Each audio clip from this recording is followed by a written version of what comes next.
Hold on. I'm going to restart the laptop. Restart now. Hey, everybody. Welcome. Hi. Welcome to the stream. Welcome, everybody. I want to make a quick announcement before we get going.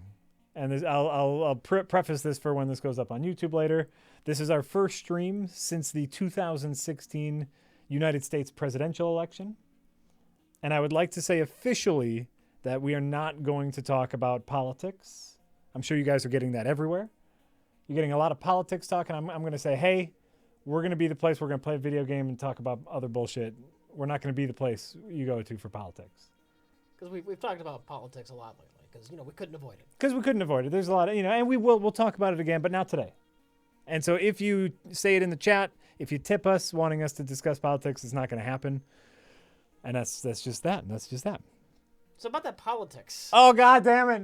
I gotta say, these last few days since Tuesday. Wait a minute. We weren't going to talk about politics.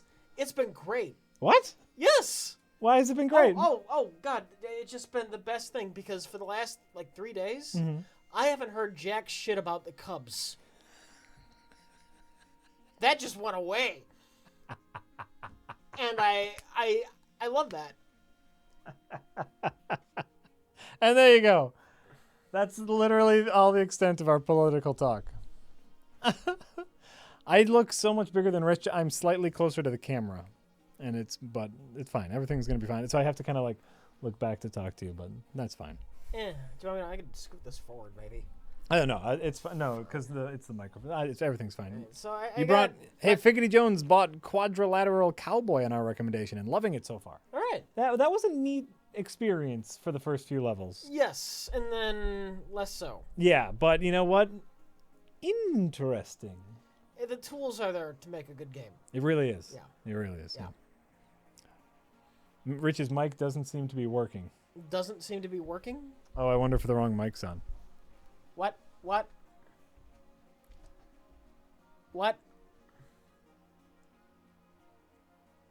Yes, talking. I'm talking.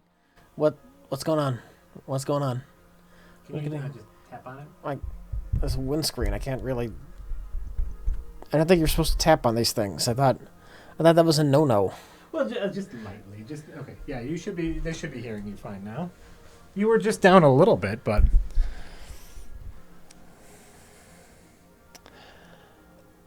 Dan's bucket of shame. We will talk about politics. We're trying to be entertaining. People are very hot-blooded about the whole thing right now. Yeah. And the time for civil discussions, I don't think we're there yet. Right. Personally, I'd talk about it. I don't give a rat's ass, but Jack pointed out that a lot of people might not be in the mood tonight. Right. And so we're just going to respect that and say, hey, you know what? Our job tonight is just to entertain, and we'll bring up politics next stream maybe or something. I'm going to take this off. This is annoying. The pop filter. Yeah. All right. Well, I got this thing called Space Rogue. Wait, where did you find this? I just saw it on Steam 4 minutes before we started. Great. Space Rogue. Yeah, let's play the tutorial. Which certainly My mic is now overblown, Jack. Son of a goddamn bitch. I'm sorry. How's that? Whatever. How's Rich now? No, we didn't stream Wednesday, not because of political stuff, but because we were busy. Karen's mother was in town.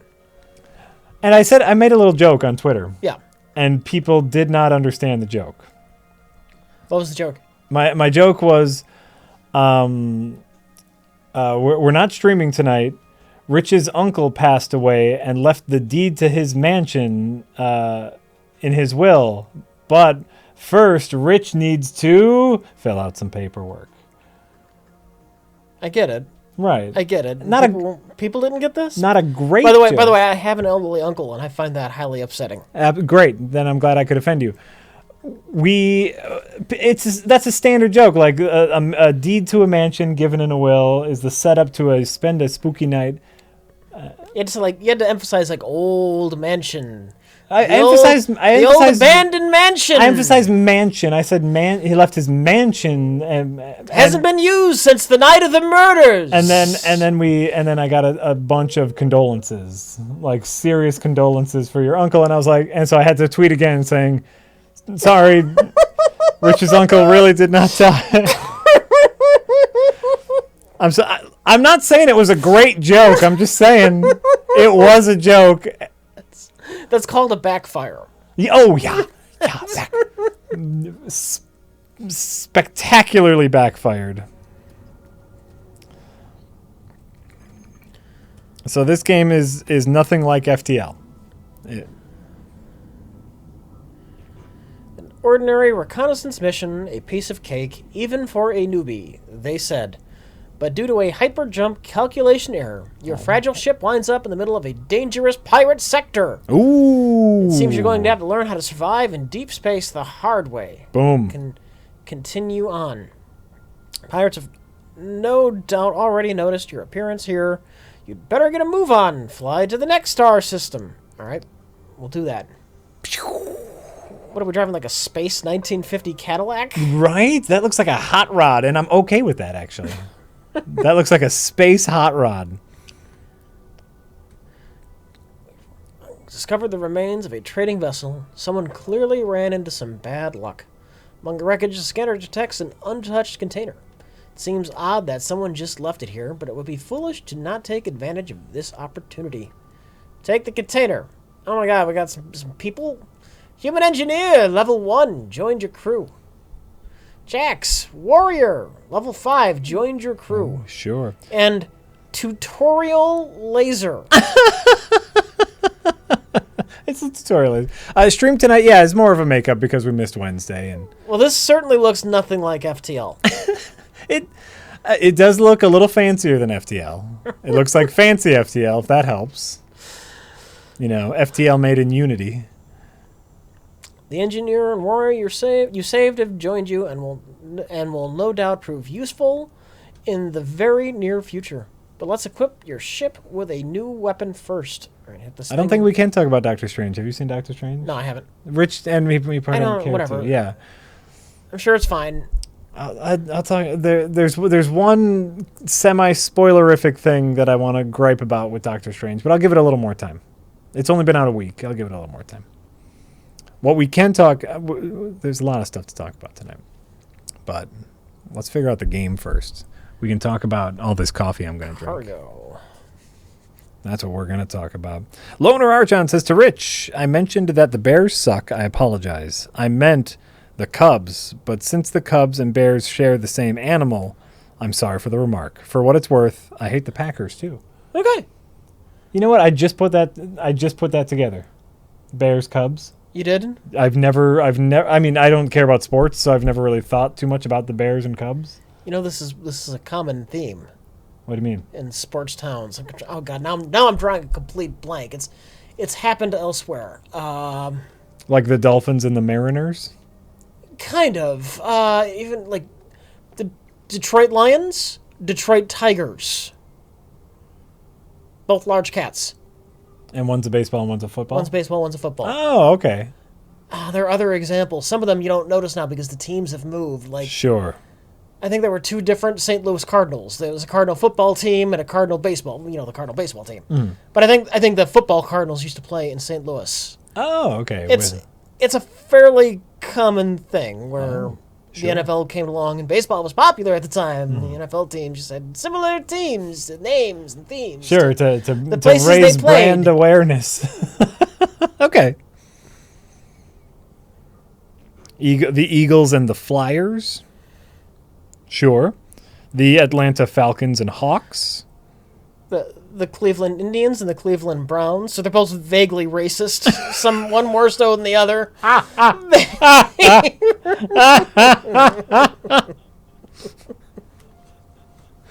Yes, New York had the Giants, the baseball Giants and the football Giants before the baseball Giants moved. Right, and the Cleveland the Indians, the Cleveland Indians and the Cleveland Jews. I've heard that. No. There was a Native American team I forgot what sport they played, but there was a Native American team called the Fightin' Whiteys. And their logo was like a cartoon, like 1950s man. Oh, I love it. And I so want one of their hats or one of their shirts. I would love a Fightin' Whitey. I support the Fightin' Whiteys. Listen, not all my jokes are going to be killers, all right? Not all of them. All right, I'm trying to close the window. Yes, close the... all right, you finally let me do it. Okay, good. Note the jump button. Note the jump button is active. If your ship's engine is out of action or recharging after a jump, you can't execute a hyperspace jump. It's time to move on. Switch to the sector map. Oh my god, this is just like FTL so far. Yeah, this is very FTL. I suppose the Brewers and the Packers are very, like, those are both kind of like... Yeah, they're not in the same like blue collar jobs, though. You know, like to be, you know, you pack stuff up, you brew, you know, like kind of. That might just be like an accidental theme, not done purposefully, like Bears and Cubs. Yeah. So wait, did the Cubs come first? I'm pretty sure they did. Why would you do that first? I'm a tiny bear. I don't know. I'm a tiny bear. Why would you name your team after a tiny bear? Listen, guys. We're gonna have a team name that is awesome and strikes fear in the heart of our enemies. What about a baby bear? I'm trying to remember my baseball history here and what came first. Mm-hmm. I think the Chicago Cubs actually were originally called the White Sox. What? And there was some kind of weird shenanigans that went on with that name. Yeah. Oh. I could be wrong. Oh, wait. Tabir's Kirk is saying the Cubs started as the White Stockings. Stockings. That was it. What? I don't know how the White Sox ended up taking the name. I don't remember how that story worked. Sure. Cubs were first. Ooh, I'm a baby bear. That's me. I'm Mr. Baby Bear. You exit hyperspace near a pirate vessel. Its captain hails you. I was just wondering when we'd run into a stray lamb everyone's been talking about, and here you are. Whoa! Oh my god. Oh, wait. What? Which one are you? Well, I'm probably the big one. You're the big one, okay. The battle has only just begun, but your ship's systems have already taken serious damage. Don't worry, though. Your crew includes an engineer who can quickly fix them. Select the engineer. Left-click the engineer. Right-click the damaged bay. Engineer will move to repair it. Okay. All right. Awesome. Shield is recharging now. To battle! You can use the mini-map of the enemy ship on the right screen to aim, but for now, try switching the camera to the enemy. Oh. Oh. The enemy ship is protected by an energy shield, so attack the shield first. Nothing like FTL. This is almost insulting to FTL, don't you think? Yeah. You know, like I'm trying to remember the name of that one that's like FTL but with cars in the desert. Convoy. Like at least they gave it a different location, a different setting. Like it was basically FTL combat, but like no, but it's cars in the desert. It's like fine, that's fair. This is also spaceships in space.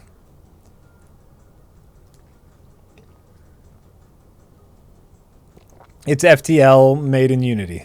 I'm sure this is Unity.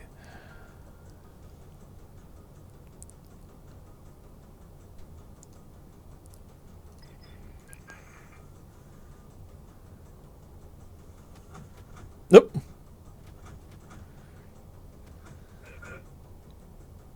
Did you die? Or did he die? I'm pretty sure I killed him. I don't know.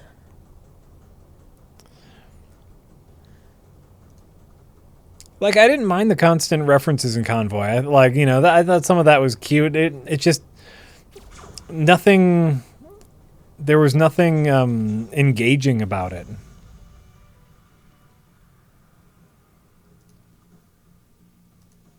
You got 42 credits. Nice. In regards to a lawsuit, this is highly actionable. You think? You think? I don't know. I mean, is there that big a difference between Mario and Mega Man?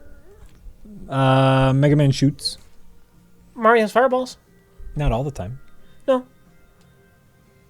Mario has scrolling levels, and the original Mega Man did not have scrolling levels. Well, okay, so Mario 2, Mario 3? Did not have scrolling levels. Or did have scrolling levels. The first, like, what? 5 Mega Man games didn't have scrolling levels. Like, every screen was static, and you'd have to jump through it, and then you'd go to the next static screen. You know what I mean? That's your basis for not having a lawsuit? This is what I'm putting out there. Could id Software sue Valve for Half-Life? Just for making another first-person shooter. Um, Or who did Marathon? That was the Halo people, wasn't it? Marathon? Couldn't they be sued? Halo? Marathon was blatantly ripping off Doom. Bungie was possible. Listen, I don't know how any of this works. What I'm saying is, not only is this the same gameplay, it's also ships in space. It's not my thin point. Jack's the one who's saying that there's the chat was saying, yeah, that there's a case for a lawsuit between this and FTL. I don't know that it's true. Pandemic. You ever played Pandemic? Yeah. There was another game came out. Plague Inc. Plague Inc. Yeah. It's a blatant, so blatant a ripoff. Like, this at least graphically looks different. Plague Inc. looks exactly like Pandemic. Yes. Speaking of Pandemic. Yeah. We're going to get off this topic now. Sorry if you had more to say about it. Last week, I played a Pandemic board game. Okay. And it's based off of the video game, and it's what's called a legacy board game, which means that every time you play it, it's basically like a roguelike board game, where after you're done playing it, you have to like tear up your character cards and anything you've earned and start a new game completely from scratch, even so much as like printing out new character cards and new stickers. Okay. It's crazy. That seems like a pain in the ass. It wasn't very good. We didn't have a good time playing it, mostly because Pandemic is a one-player game on the PC, and they tried to translate it into a multiplayer game, board game, and it really did not work. I'm sorry. We tried. The real problem was it's a multiplayer board game, but it's cooperative. And so you're all hoping, you're all working towards the same goal. And so you're encouraged to strategize with your other people in the game. And what the real problem is, we were playing with someone who was very smart and very into strategy and always thinks like 8 steps ahead. So what would happen is that person basically figured out what everybody had to do. And it's cooperative, and so we would all like talk to each other, but the whole game just turned into us moving our pieces after this guy told us what to do, because he was smart, he was the natural leader. So, but it turned out to be not a fun gameplay experience because he just figured out what to do and then we just did it.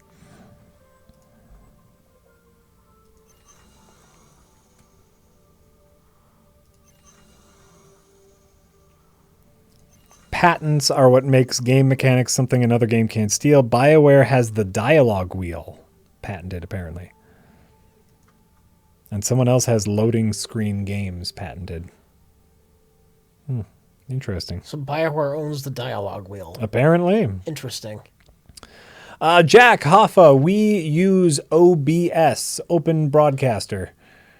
OBS, which is a free broadcasting software, though if you do use it, I encourage you donate. We donate to OBS every once in a while because we like them. But it's free. It's free broadcasting software, and it works great. We've actually started using OBS Studio. There's like kind of OBS Legacy, which looks a little sloppier, but I thought it had more features, and it doesn't really. So we use OBS Studio, and it usually works fantastically. That's what we use to stream. And then for stuff like the up here, you see like the tip alerts and the subscribers. Subscriber alert, we use Night Dev. If you just go to nightdev.com, they'll have a bunch of stuff to get a subscriber alert. Same with the tip alerter, and we use Stream Tip for the tips. It's free, you fucks.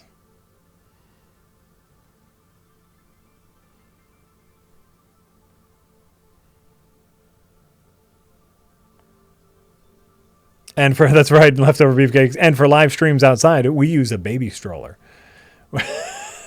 At least once. We used a baby stroller once. That's right. And it was a horrible disaster.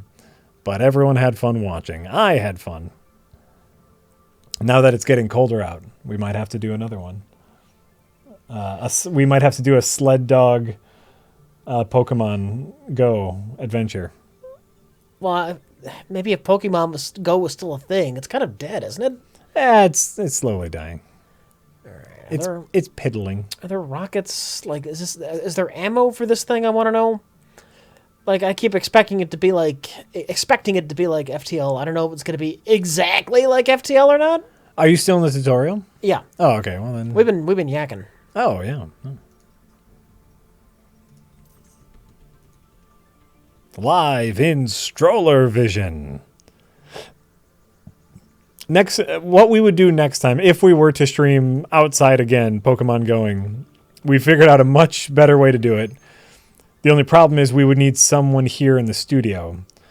We would screen Skype the Pokemon Go phone and video Skype a different phone here to the studio, and then, you know, maybe have someone like Jay or Karen or just someone here click the click the stream button. And then we would stream, and then, you know, like we would need a third person to click the stream button. Is the only problem. Mm-hmm. But it would be possible, and there is a much better way to stream something like Pokemon Go.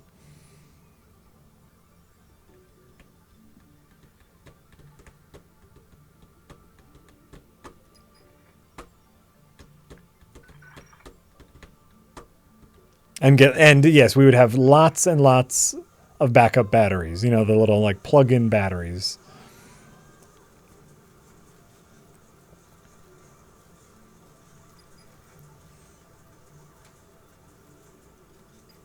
Yep. I like the little fixing animation. I only have one of these guys in a room at a time? Really? Unless it's just a tutorial thing and it's not letting me. I don't know. Would we stream a pinball machine? Possibly. Why? That's a great question. You know what? What if we got invited to go to the Pinball Museum in Las Vegas? Why would we be invited to go to the Pinball Museum in Las Vegas? What I'm saying is the Pinball Museum, the owners... I'd be too busy gambling to show up at the pinball stream. The owners of the Pinball Museum are big fans of the show and want us to come and show off all of their rad pinball machines. And would I have to pretend to be interested the whole time? For the 2 hours that we stream, yes. You would have to pretend to be interested. You don't like pinball? Yeah, it's fine. I don't know that I would care super a lot about a pinball museum. You get to see awesome pinball machines. You know. Like, I'm not actually into playing pinball, but I like looking at the machines, all the little doodads and flashy lights. And, ooh, look at all the things. You know, look at all the thingies. I like it. I like all the doodads on pinballs. Basically, what I'm trying to do is get us a free trip to Las Vegas. You're welcome for trying to get us a free trip to Las Vegas. Oh, shit, I didn't install my... it's fine. Everything's fine. It's the tutorial. You'll be fine.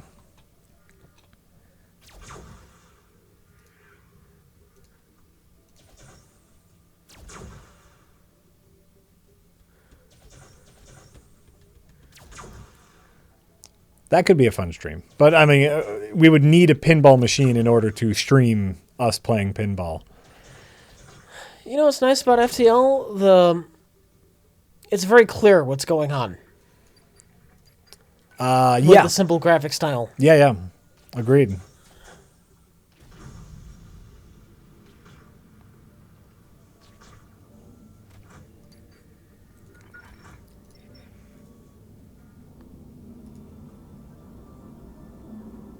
Ooh, you get credits and XP.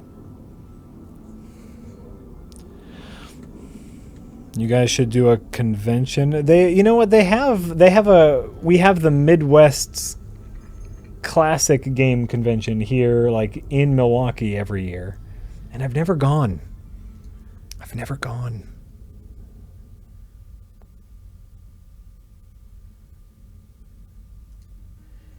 All right.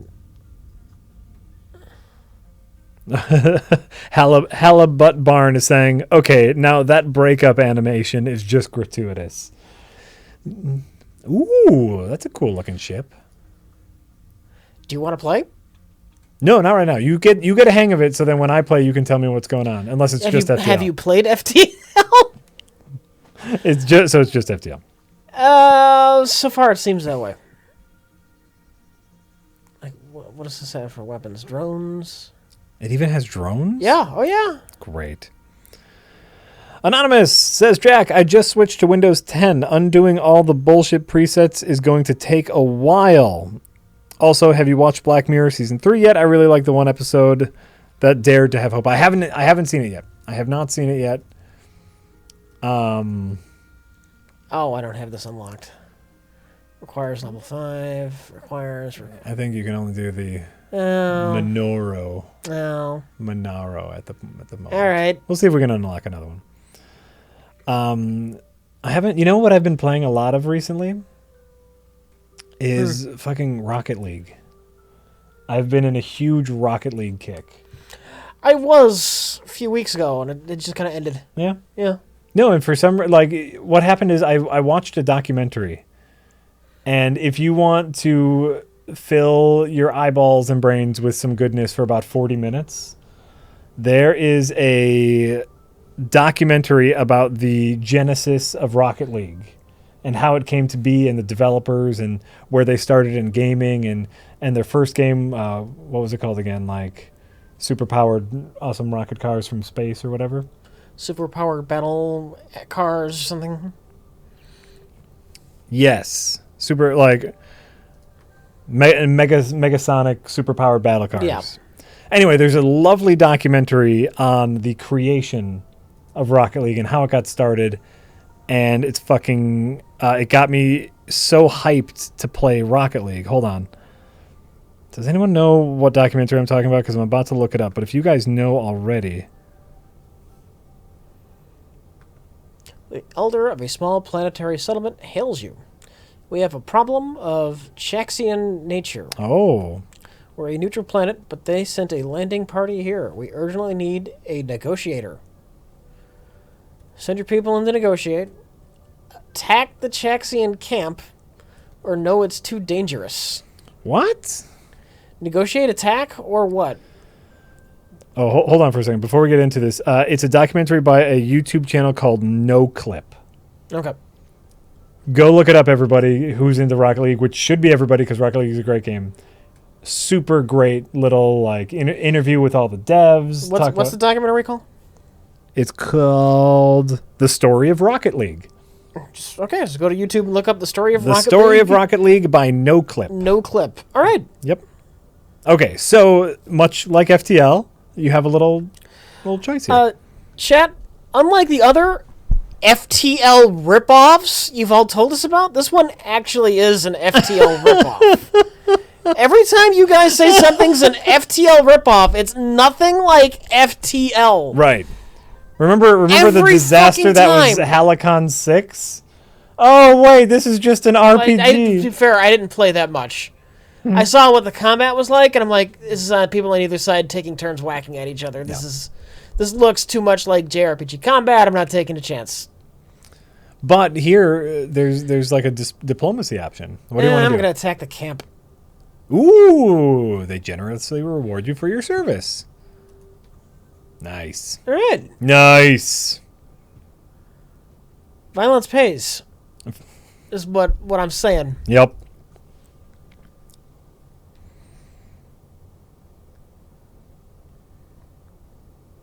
Played that for we did play that for 3 minutes. You're right. You're right. You're right. I'll settle down. That was me. And yeah, you know what? Windows 10 is not that bad if you spend some time futzing with it to get rid of like all the bullshit pop-ups. It's not as bad as I had originally thought. I'm getting used to it now that I have a Windows 10 machine. You run into a pirate ship. Its captain greets you, theatrically complaining of boredom and asking if you'd like to play a simple game with him. Ooh. Yeah, sure, why not? Pirate explains the rules. I'll eject 3 containers into space. One has a prize inside. The others contain either nothing or a bomb. Choose one. First, second, or third. Throws them up in the air. You shoot the middle one, the second one. Hey, we bring the container aboard and carefully open it. There's Boom. a new weapon inside. You're Jack. welcome. Jack! You're welcome. Congratulations, says the pirate in delighted falsetto tones before disappearing into hyperspace. Congratulations! Is what he said, right? Small swarm pod. Small projectiles launcher. First shot hits the targeted bay. Other shots hit random bays. Oh. All right. That seems nice. That's a lot of numbers, though. Like, can you, like, look at all the numbers on that shit? How do I get to that menu now? Oh, no. I don't know what I'm doing. Help, I don't know what I'm doing. Cargo. Like, look at, like, that's just a lot of, damage to shields, damage to systems, damage to crew, accuracy, cooldown, shots.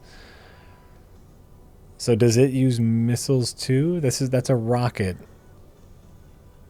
And you only have, and that is that's cannon. A cannon. Nice. Well, you want that over a rocket. Do I? How do I know how many rockets I have? Where is that listed? You have 4 rockets. There's a tiny little, there's a very tiny number 4 at the bottom there.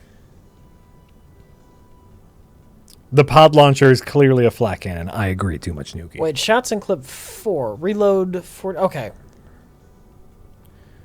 That's in the clip. Do I have other clips? Go back to it. Hover over it again. Oh, maybe you don't have to collect missiles. Maybe you just have to reload, and it takes 40 seconds to reload. All right. Maybe. All right. That could be a thing. Maybe you don't need to collect rockets. Like you need to collect missiles. So that does 8 damage per second. And the swarm pod does 10 damages per second. It's not clear to me.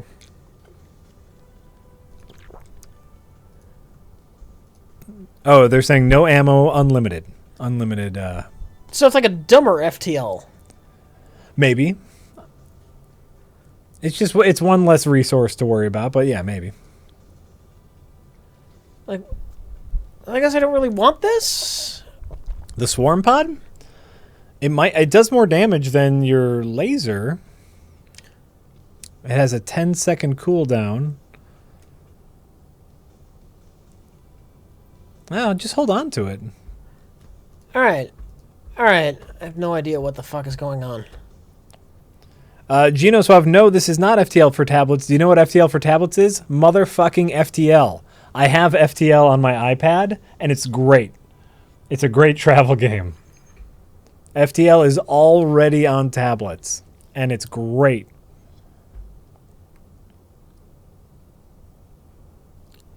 A ship from a nearby planet intercepts you. We have declared ourselves as an independent state. You have illegally crossed our borders. Stop for inspection. Attack the patrol. Fuck you, patrol!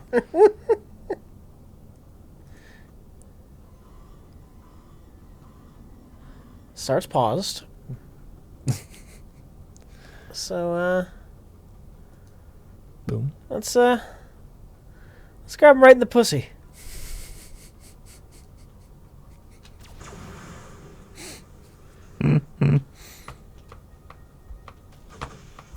Oh, really? Is that true? FTL is only on iPad. It's not on Android tablets? That sucks. That sucks. I'm sorry if you're an Android tablet user, because it's fun. It's a fun mobile game.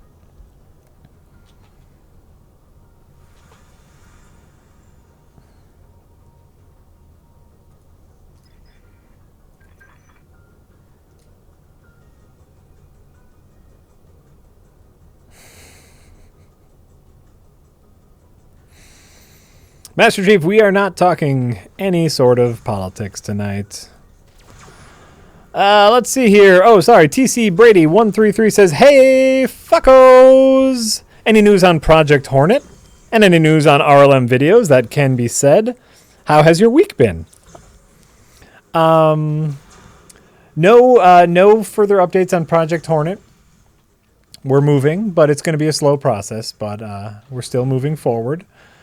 I know tomorrow we're coming in to do something. Yep.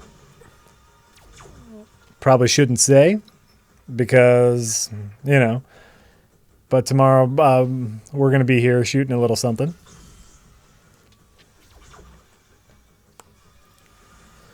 It's best you not say anything. Yeah, if I said something, that would be the worst.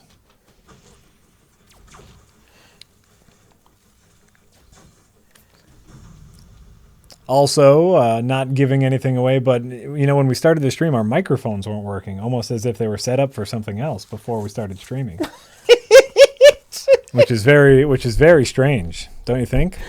Well, it was recording, not going to the computer. That's so weird. So we had to jigger up our microphones. So weird. Dun, dun, dun, dun, dun, dun, dun, dun, dun, dun. Hi, Street CEO. Dun, dun, dun, dun, dun, dun, dun. Dun, dun, dun, dun, dun, dun, dun, dun, dun, dun. Dun, dun, dun, dun. The Blue Blaze says, "Will you have a battle of the not FTL games like you did with Mega Man?" Also, what is your email address? I want to make sure I sent my request to send you guys soda and tapes to the right guys. Our email is prerec, which is PREREC @redlettermedia.com. If I don't answer you right away, the past week or so, I will go days without getting any emails and then all of a sudden get 5 days worth of emails in an instant. So it's a little finicky. Be patient with me, but prerec @redlettermedia.com. And ship flies past a sinister statue. Ooh. It is slowly orbiting the nearby planet. Your scanner cannot determine what material this incredible artifact is made of. A platform at the foot of the statue hosts an altar, shines mysteriously, drawing the eye. You also notice some suspicious reddish spots around the altar. How can I place any titanium on the altar? It's orbiting. Unless it found it on the planet? No. No, slowly orbiting. I can't place anything on the altar. It'll just float away. A platform. In space. We assume it's a magic altar, Rich. 3 random crew members. 3 random crew members? I would do something. I don't know if I have the titanium. You have 398. That's credits. You place the titanium on the altar. Nothing happens for a few seconds, then an absolute fortune rains down on you. Credits spin in the vacuum of space and fall at your feet. All right. 30 credits. Okay. What's titanium? I guess I use that to upgrade the ship. Oh, you don't use credits to upgrade this ship. No. Okay. This is an FTL, Jack. What would make you think this was FTL? I don't know, Rich. I'm sorry. You see a ship with no identifying markers. It quickly closes the distance between you and opens fire. Retaliate. The enemy launched the anti-shield drone. Well, shit. Yeah, good call. Is that the drone room? I don't know what their icons are. Yeah, it says drone control.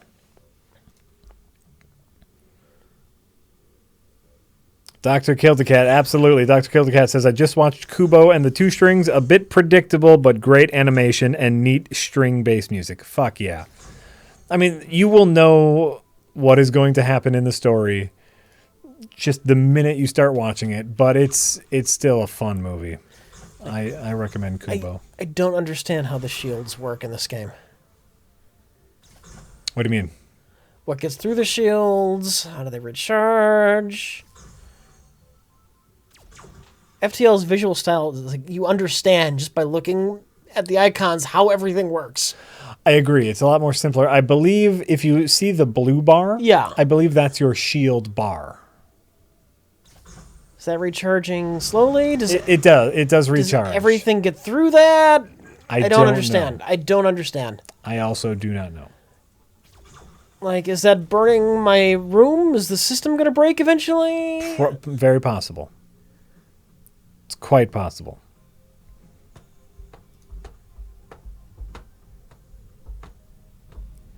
Unit 603 Idiot says, confirmed Rich and Jack hate us. Yeah, some of you, I'm sure. Some I know so little of you. Why do we hate them? I don't know. So, Jack, I understand you saw X-Men Apocalypse. You shouldn't have done that. Oh, my gorb. I'm going to try to save that for later. I saw X-Men Apocalypse. It was on my list of movies to see eventually, as I'm a big X-Men fan. Even though I did not like Days of Future Past, it was, yeah, I'll see it eventually. And it finally came to video on demand, and I watched it with the wife the other day. And holy Lord, is it a hot pile of garbage. Well beyond the pile of garbage I was expecting. But we're gonna ease into it. I can go into X-Men Apocalypse and why it specifically sucks a little bit later.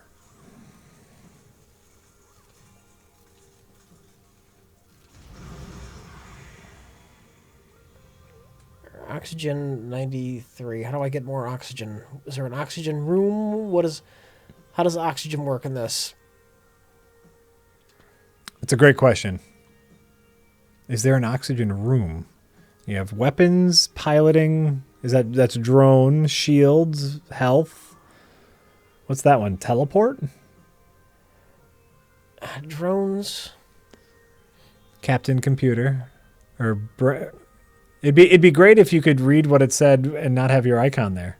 Look at that. Yeah. Look at that. Your icon gets in the way of what it says. So that's your pawns. That's your pawns right there. That's my pawns.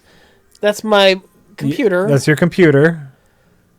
That's apparently I don't have any. Apparently That's nothing. why.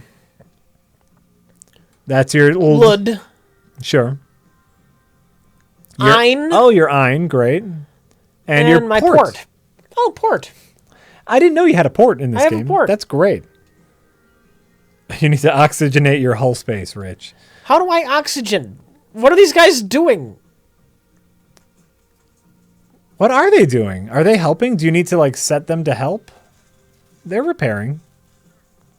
Oh, okay. They fixed it. All right, so I guess that does oxygen too, as well as heals, because this is simplistic FTL. I don't know. It's simplistic FTL. Yeah, there's no oxygen room. Though, wait, is your oxygen rising? Maybe. Yes, your oxygen is rising now. Great. Space Jack 2084 says, Olivia Munn is a talent vacuum who depends on apologists who want to fuck her.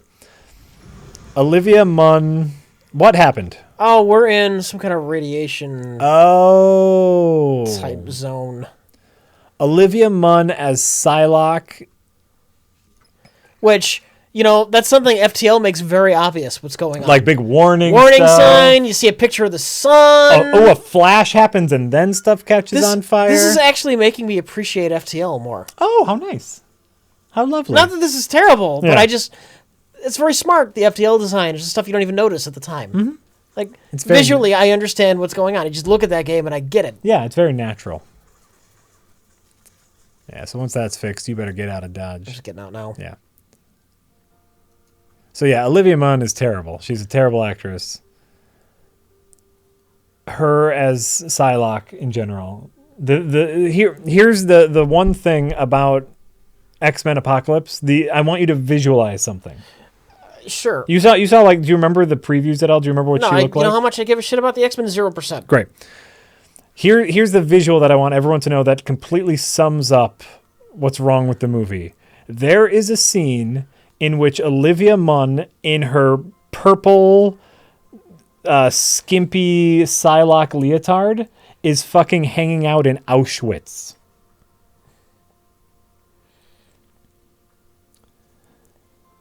Boobies, crotch hanging out.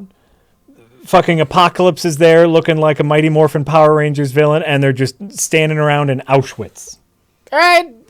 The tonal inconsistencies of X-Men Apocalypse is fucked. It was a laughable moment. They teleport, because if you remember the first X-Men movie, Magneto, was in Auschwitz as a young boy, had his parents taken away from him. That's when his mutant powers awoken. And so, like, it was supposed to be reminiscent of that powerful scene from the first X-Men movie. But this time it had a giant purple man and Olivia Munn in a purple unitard. It was horrible. Ooh, this is, you know what? This is a little bit different. Look at this. Oh! I'm fighting a monster. Oh, that's fun. Oh, you can attack its little blub blubs. Yeah. Great. I like superheroes with goofy costumes too. Now, I wish I could read over the cursor. Did that never occur to them? It's the dumbest fucking thing. Look at that. The dumbest fucking thing. And you guys might not be able to tell because it's a little bit smaller on your screen. The cursor covers the word. So that alien looks like, oh, well, we can't even read that. I don't know what I'm targeting. What is that? The cursor, that's a V? Can you change your cursor? Go into, is there like an options menu? Nope. Well, like hit it like escape. Options. Go to controls. Nope. Nope. Okay. Great. All right. Fuck it. Well, just shoot whatever you feel like shooting, I guess. It's so. Wait. Oh, we got something. Brain. Oh. Well, now your cursor's a little different. This is a different type of cursor. Oh, sure. That's a claw. You can shoot a brain or a claw. You destroy the brain. That's how you kill monsters. You destroy the brain. Sure.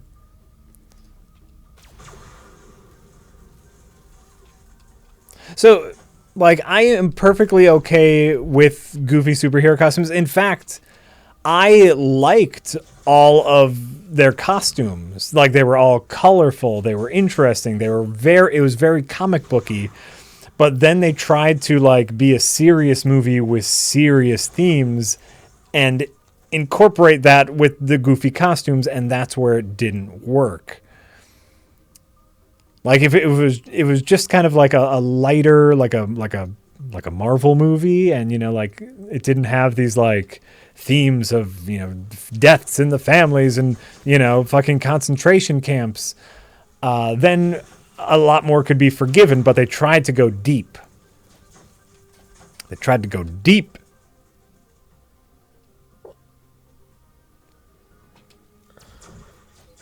48 minutes, great. Oh. What does that mean? It means something's beeping. What do you think it means? Oh, I lost somebody. They died. Oh. Because we got shot there too much. Oh.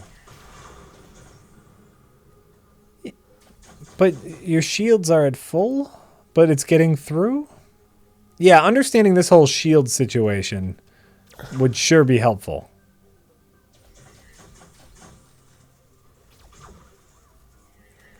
I guess that's just shield-piercing weapons, and it's not like this. It's like dumber FTL because like, where do I don't take power from the shields; they're just up. Right, but they're up, so how are things getting through? But your little blue bar on your shield thing isn't up, so does that mean... I don't know. I don't have any idea what is going on. I know you don't. I know you don't. Oh, no, and I understand that X-Men have always dealt a little more with like social commentary and whatnot, but you know, some of the more melodramatic, some of the more serious stuff in comic book form can be dismissed just because of the format.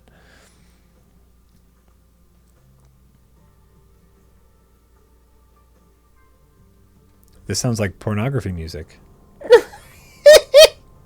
Do you guys hear this?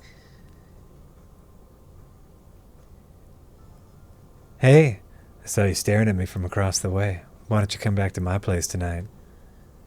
Oh, yeah. Oh, I don't have the option to reject this offer. Oh. Oh, that's nice.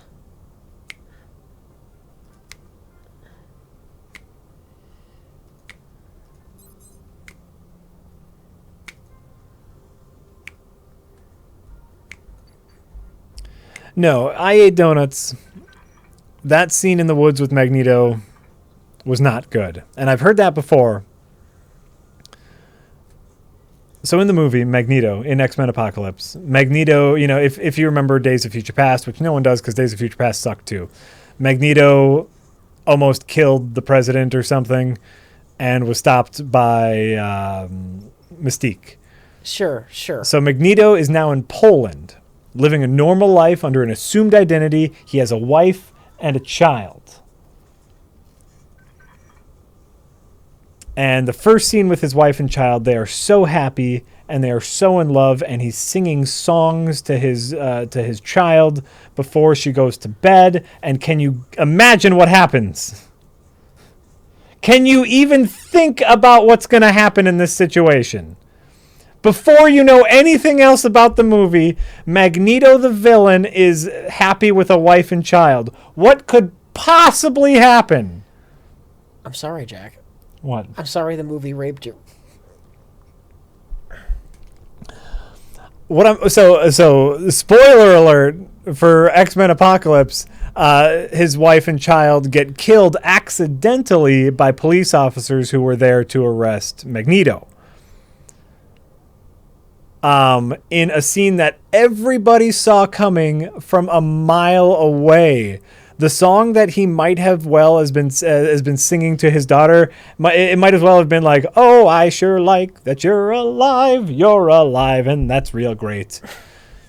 If you die, I'll do bad things. Oh, I sure like that you're alive." Doot, doot, doot, doot, doot.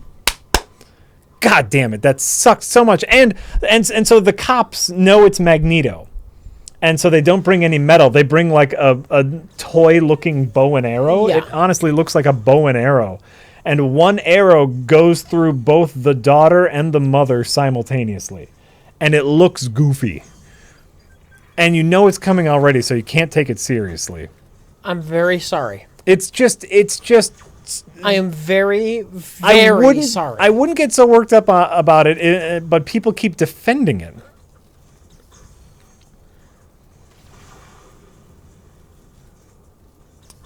The fact that it's predictable doesn't make it a bad plot point. It doesn't make it a bad plot point. It doesn't make it a good scene. Because you know what's coming. It's supposed to be the big... Oh, you can level up your human.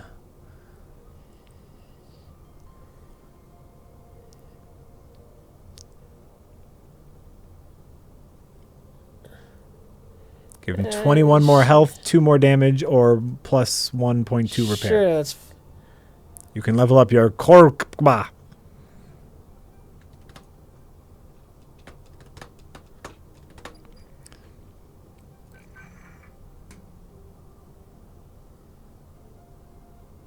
Exactly. Like like both the mother and daughter are pierced with the same arrow, and then Magneto holds them and starts screaming, and it's just so fucked up. And then like they cut from that to like the Cyclops Jean Grey teenagers in the mansion, and they want to go to the mall. And it's just, what? Ah, God. I'm very I know you very sorry. I know you don't care. I do. This is what I got. I got a bunch of hate for X-Men Apocalypse. There's this whole Nightcrawler comes to the mansion. And teenage Nightcrawler, Jubilee, Jean Grey, and Scott Summers want to go to the mall because they've been cooped up in this mansion, like learning how to be mutants and shit. And so they're like, hey, let's go to the mall. Now, if you know anything about X-Men, usually when they go out into the public is when we start getting that whole people afraid of mutants. And they're going out with Nightcrawler, who looks like a big blue goblin, right? And they're going to go to the mall. And so they go to the mall and they see a movie and come back. And nothing happens interesting. I'm very sorry. And I'm very sorry. I don't care if you're very sorry. That's the most terrible thing I've ever heard. I'm so sorry. I know you don't care. I'm explaining it to them. I'm explaining it to them. But it's that scene in particular. So they go to the mall. They go to the mall and come back, and it's nothing of consequence. It's a series of scenes that don't need to be in the movie. There are so many scenes in the movie that go nowhere and mean nothing. There's a scene later on where some mutants get kidnapped by William Stryker. Wait, I thought I upgraded this to have another weapon slot. Where's my other weapon slot? You fucking game.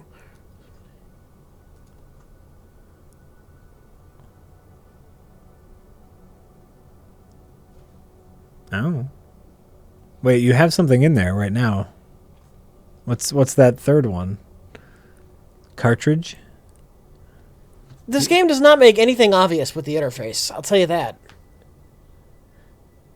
Increase the damage dealt by all weapon types by 3%. Well, why did it say upgrade slots before? You upgraded that slot. The weapon system determines the number of free slots for weapons and provides them with energy. So I figured upgrading that would give me another slot. But no, it doesn't. No. It didn't. Oh, I'm sorry. Oh, you fucker.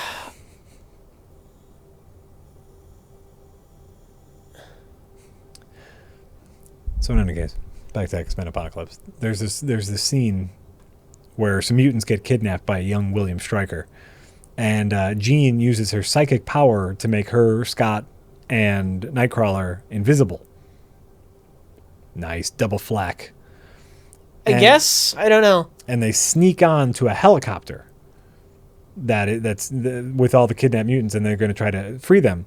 And the helicopter closes up, and Jean starts to try to use her powers, but apparently this helicopter has a special device that actually nulls out all mutant power. Nightcrawler can't teleport, Scott can't use his eyes, Jean can't use her mind control ability because it's like a prison thing in the helicopter. And so she was using her psychic ability to make them invisible. So you would think that would be like a really big deal for them. Now they're trapped in there, and as soon as the doors open, people are going to see them, right? So how do they get off the helicopter? We don't actually know. They didn't show that. They're just off the helicopter a couple minutes later, and everything's fine. Everything's fine now. We got off somehow.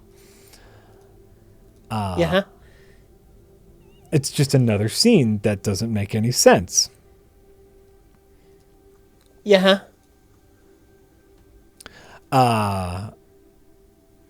And then later, so they're in the compound now, and they're still looking for a way to free the mutants that were kidnapped. And Scott, through a door, sees a generator or controls for a generator. And he goes, hey, that's the generator. If we destroy those, we'll be able to save our friends.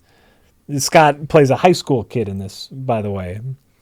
How the fuck do you know that's a generator, and how do you know that destroying it will save your friends? How the fuck do you know anything? So they go into the room to destroy the generator, and they accidentally find motherfucking Wolverine.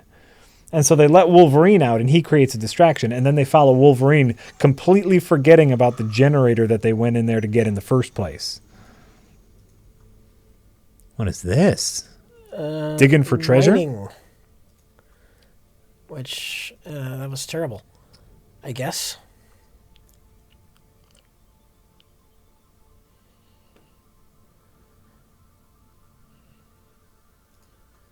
Jack takes this X-Men thing very seriously. I only do, like I said, I only do because some people have been defending it, and there's so much wrong with it. Chad, I'm not upset at Jack for having complaints about the movie. I'm really not. It's just, no. It's just all over my head. Well, that's the hard part is we can't have a back and forth about it. So I know I'm just kind of going on, and we can't do back and forth, which is what Rich probably wants to do. But that's fine. But in any case, so they free Wolverine. He kills a bunch of people, and they follow Wolverine to their friends, and then Wolverine says bye and leaves, and is in the movie for 2 seconds.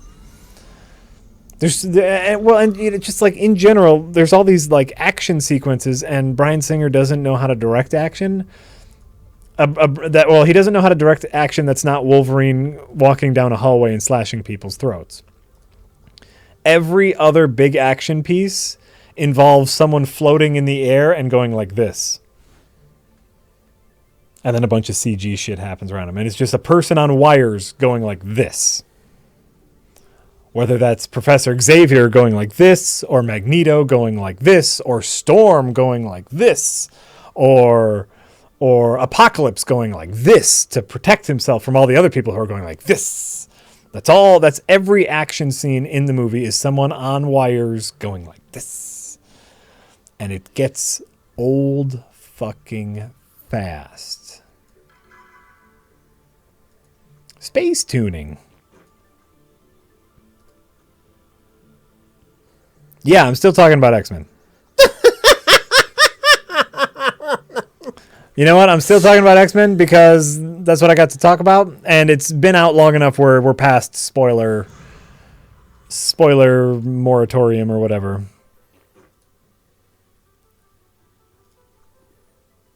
Wait, how do they go? They go like this. That's every action scene, is someone floating in the air and going like this.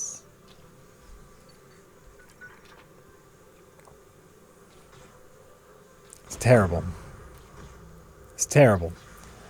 I didn't have I know Jay and Mike had some the swarms are nice, apparently. Shit, you beat that one fast. Like Jay and Mike, I watched a half in the bag after I saw the movie, and Jay and Mike had a problem with Apocalypse's motivations, but to me they seemed fine, He wants to rule the world, but Apocalypse has the power to convert matter into anything he wants to.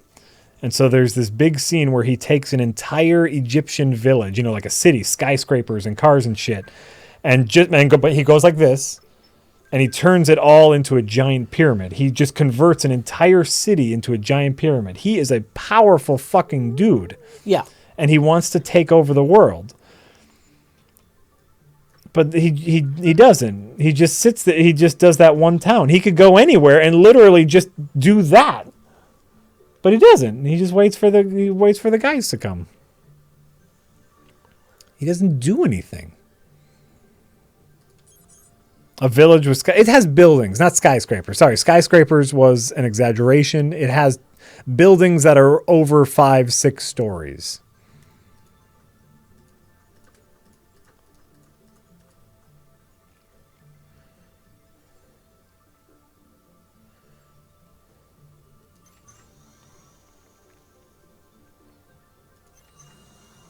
Maybe he's got to recharge his batteries. Maybe they didn't set that up. Him and the 4 horsemen for the next 8 scenes just stand on those rocks, and the horsemen don't say anything or do anything. They just stand there. They just stand there and wait. Is it time for me to do anything yet? Nope. I guess I'll just stand on this rock and wait for 4 fucking hours. That's cool. Come back to the scene, and it's supposed to be like later that day. They're still standing on the same fucking rocks doing the same fucking things. I don't need ship repairs. You can go fuck yourselves. You don't need ship repairs? No, yeah. Miners wanted to repair my ship for money. Oh fuck yeah, you're doing too little damage. Yeah.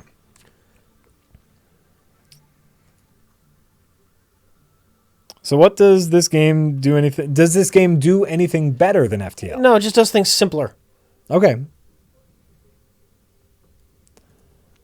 And I'm going to agree with Rich's earlier thought, which is the better graphics make it more confusing.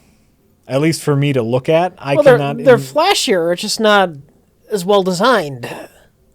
I cannot immediately tell what's happening by looking at it, whereas with FTL, I could immediately figure it out.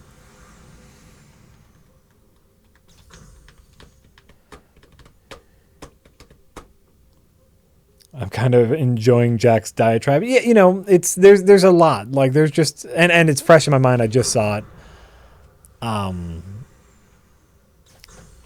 I can't believe, I know like Mike and Jay kind of gave it a pass because like it was one of like so schlocky that it was all right, but for me, because they kept trying to shove in social commentary and like real world issues, it just was a joke.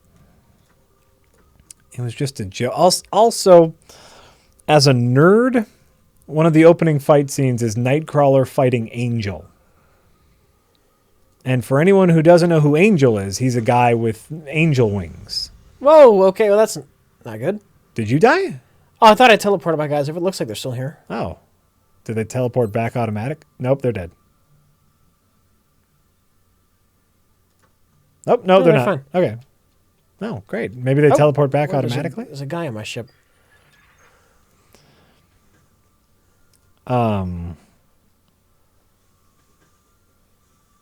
Oh, well, I'll get to the Havoc killing, but so Angel is a guy with angel wings, and that's it. He's just a guy who can fly.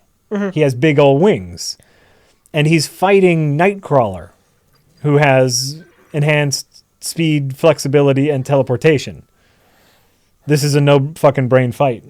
Who's fighting? Who? Angel is fighting Nightcrawler. Okay. A guy with wings versus a guy who's strong, agile, and can teleport.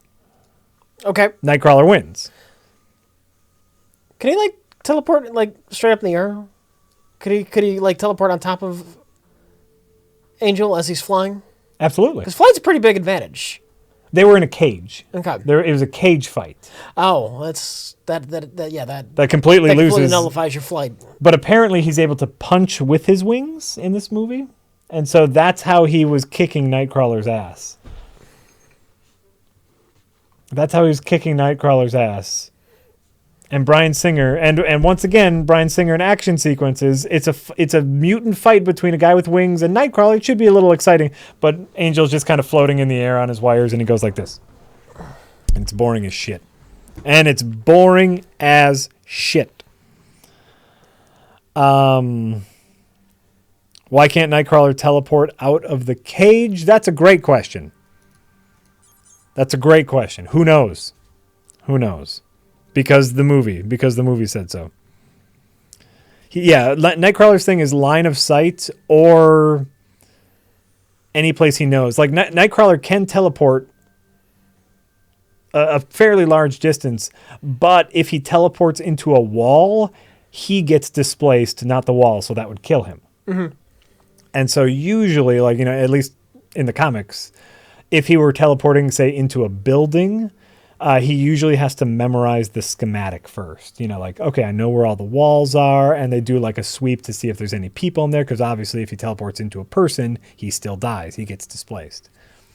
So it's not just he has to have been there before. He has to kind of know that there's nothing there to displace him.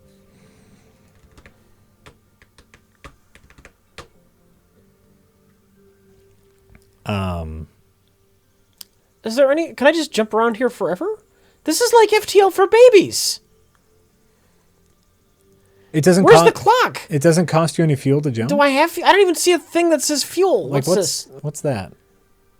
Can you click on it? Let me jump first, then we'll look at that. Titanium ore. And credits. And credits. Does jumping take titanium ore slots? Well, let's see. All right, it's at 6 now. Yeah. And it's at 6, so no. No. So you can just jump? This is like FTL easy mode. Like, no.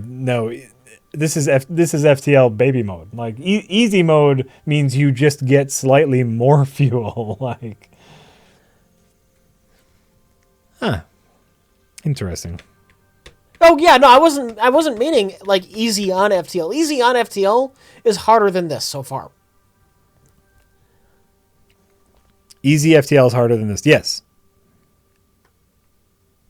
Jack, the movie was written by the guy responsible for Fantastic. Oh, well, there we go. Then that makes sense.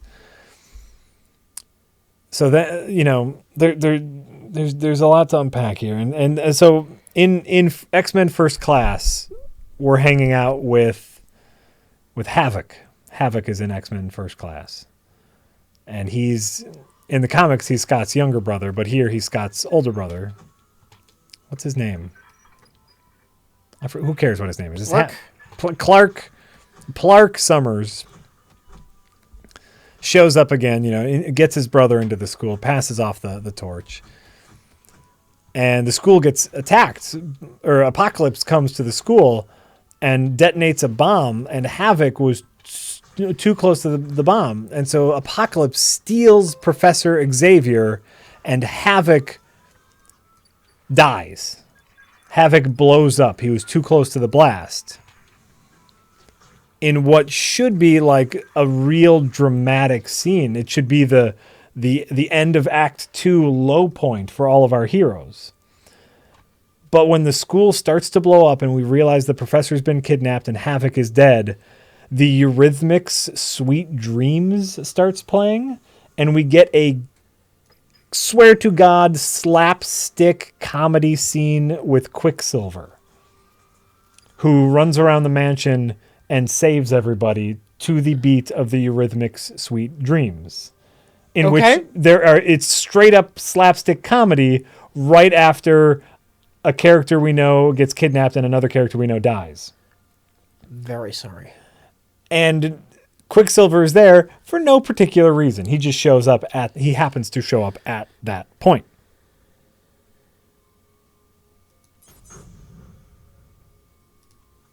Oh, is that what happens? Havoc shoots at Apocalypse and hits the nuclear generator in the basement, blowing up the school. Okay. Oh, I know. I saw that from the CW Mega crossover. That's going to be so much fun. What? From the CW what?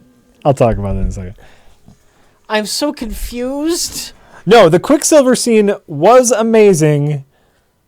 And if you can cut out all of the super serious, sad bullshit, there is a salvageable movie in X-Men Apocalypse somewhere. The costumes are super fun. I love how Storm looks. It's 90s punk rock Storm with the white mohawk and the big cape. She looks fucking awesome. Yeah. I like that. I like some of the bold style choices that he took with the characters. Unfortunately, they're in this movie that every once in a while tries to be serious. The Quicksilver scenes are fun and they look cool. But they're out of place in this dull movie. What I was talking about a little bit ago, everyone knows that I watch the CW superhero shows, Supergirl, Arrow, and Flash. Mm-hmm. And Arrow and Flash are in the same universe. It's called the Arrowverse because Arrow was the first show. Okay. And they hang out every once in a while. They team up every once in a while, and that's a normal thing. They live just a couple cities apart.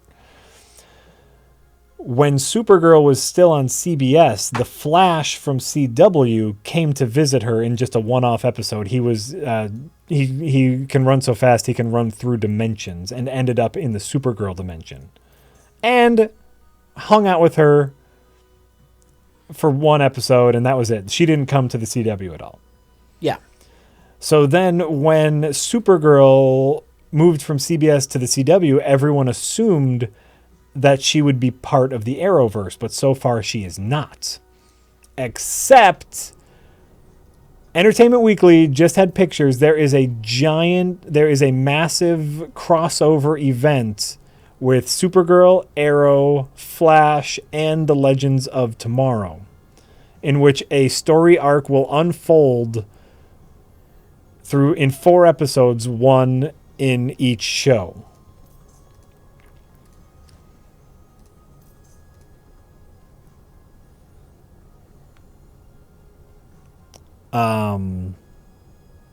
New Supergirl is great, and this season, if you can just start this season has been great so far. Really fun. They're getting the tone right. They're getting the bad guys. They're getting they're getting it right this season. Legends of Tomorrow is kind of is a show I don't much care for. I've heard it gets a little bit better, but I can't put up with it. It's cast off superheroes. It's like C-list superheroes that get recruited by a time master to fight bad guys through time, which is kind of as bad as it sounds. And so you have the White Canary, Fusion Man, what's a Radiation Man? I don't know what his name is. Captain Cold, Hawk Girl. I don't even remember who's all on it.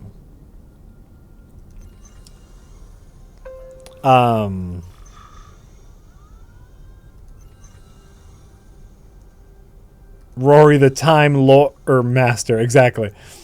So yeah, it's a bunch of shit characters and they do shit stuff, and I didn't much care for it. But it's a show that's still on the CW and part of the Arrowverse. Like Captain Cold was a Flash villain, and he brought his brother along who has a heat gun, and Lana Lance, the White Canary, was in the Arrow universe. You say things. You keep saying things. I'm saying all these things, Rich. I presume you're saying something. Oh, that's right. The Atom, too. The Atom, not to be confused with Ant-Man, a guy who has a super suit that gives him the power to shrink down to the size of an atom. Oh. Not to be confused with Ant-Man. The Atom, coincidentally, the Atom is played by the guy who was Bryan Singer's Superman. What's his name? Do you remember? No. Do you remember?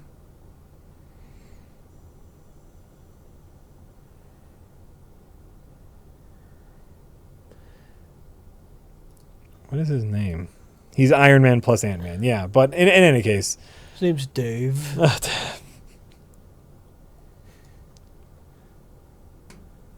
ship's running away from me. I don't know what it is. Oh my God, you're right. Sorry, Brandon Roth. Thank you. I've been forgetting to read the tips. You're right.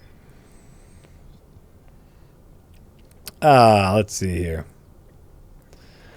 Anonymous says, so you said no, but if you try it on release, you may add viewers.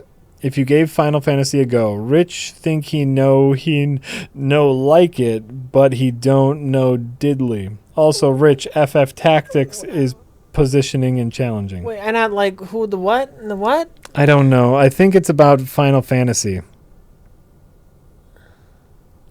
They still trying to force me to like Final Fantasy? I think they're still trying to force you. Against my will? Yeah. Jack and Rich, will you be streaming near the Thanksgiving holidays? If so, what are you planning, such as streaming Jack frying a turkey?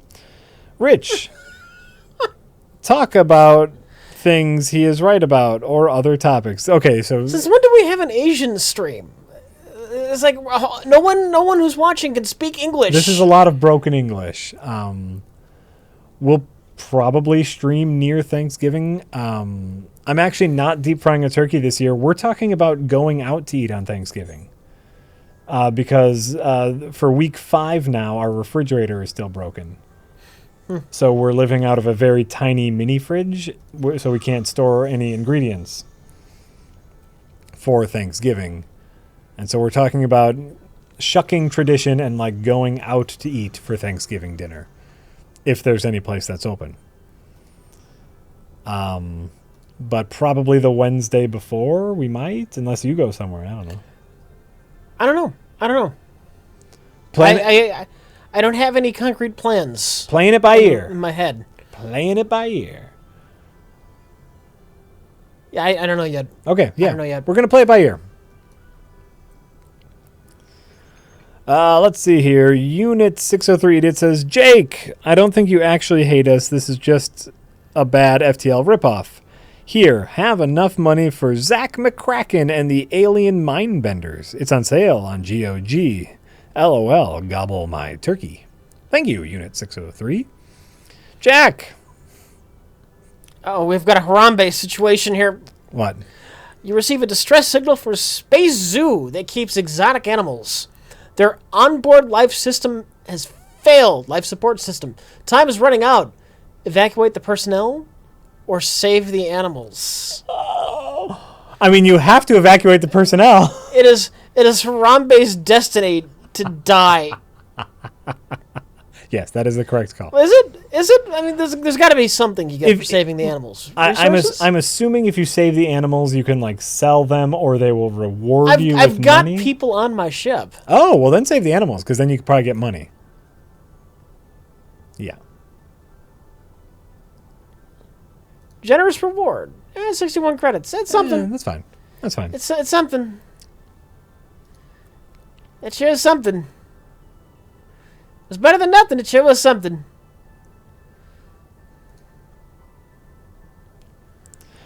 Jack, says Len Flakasinski, you're wrong when you say that time travel powers in... Oh, now forget it. Days of Future Past means there's no consequences. Logan goes insane during the past and stabs Kitty. He then has to fix the past before she bleeds to death.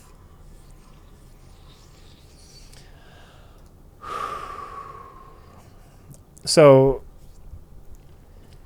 one of the opening scenes of Days of Future Past, we're in the future in the X-Men universe, and our heroes get attacked, and some of them die. And then right after a bunch of them die, Kitty reveals that this has all been a time loop, and actually all of those heroes are alive. Oh my God. And so, a power has been established that if anyone dies, they can just kind of go back in time and fix it. Meaning that there are less consequences than if just people died and people died. As far as the Logan stabbing Kitty thing goes, my actual problem with that is about the time. Logan is in the past for a long stretch of time, and it seems like for every day Logan is in the past, it's only an hour in the future. Bro, I have auto off. Stop. How do I stop this? There's a little auto button next to the... It was off. Oh. I don't know.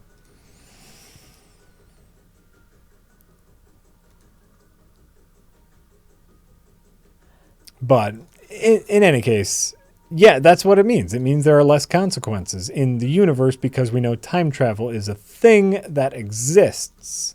They don't make it at all clear what's on or off. The user interface blows chunks. Yeah, it's a little cluttered. It's a little messy. Wait, are you on a new run? No, I'm attacking their ship with my people. That's their ship. Sorry. I was like, why is there a blue ship now?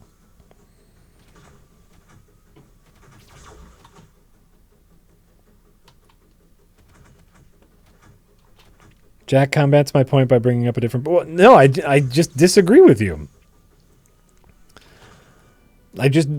They set up that time travel brings people back from the dead. That means there's less consequences. So Logan stabs Kitty. They also don't do a good job of establishing how much time he's in the past. So we don't know how much time passes. So the stabbing of Kitty should be a ticking clock, which should give us some tension. But because their time is so different in the past and in the future, the ticking clock is obscure. So there's no tension.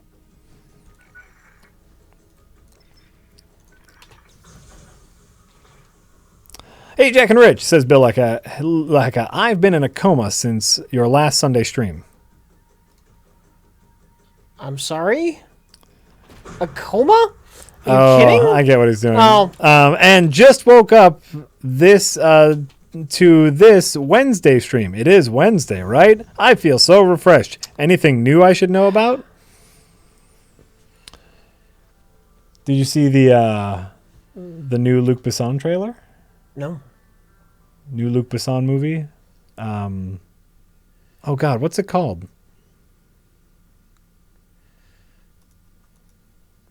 What's the new Luc Besson movie? Looks neat. Sci-fi. What's it called? How the fuck am I supposed to know? Well, I'm asking the chat. Sorry, I should have been more specific. Valerian. His new movie, Valerian. Looks neat. So yeah, you missed the trailer for Valerian, which looks very neat. Valerian and the City of 1,000 Planets. That's the name. That's a name. Looks epic and sci-fi and stylish and slick.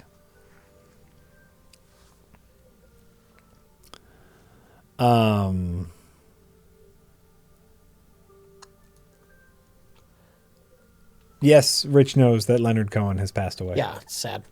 Well, I mean, he's 82. It's not unexpected. He's but 82 and has 1 bazillion albums and had a career of 60 years. I apparently, and I know Rich has brought up Leonard Cohen. I had thought I had heard Leonard Cohen before, but I heard a song on the radio today, and they were mentioning, Leonard Cohen passed. Here's a Leonard Cohen song, and it's called "First We Take Manhattan." Mm-hmm. And I started listening to it, and I thought it was a joke or a cover, but it was actually Leonard Cohen. In my head, Leonard Cohen was more like Tom Waits, where he was like a little more ambient, and yeah. And that's how I always pictured Leonard Cohen. So I must have gotten my wires crossed with him and Tom Waits. Mm-hmm. And so here I hear like cheesy synth music and this like deep voice, like singing about serious stuff. And in We Take Manhattan, there's like doo-wop girl background singers.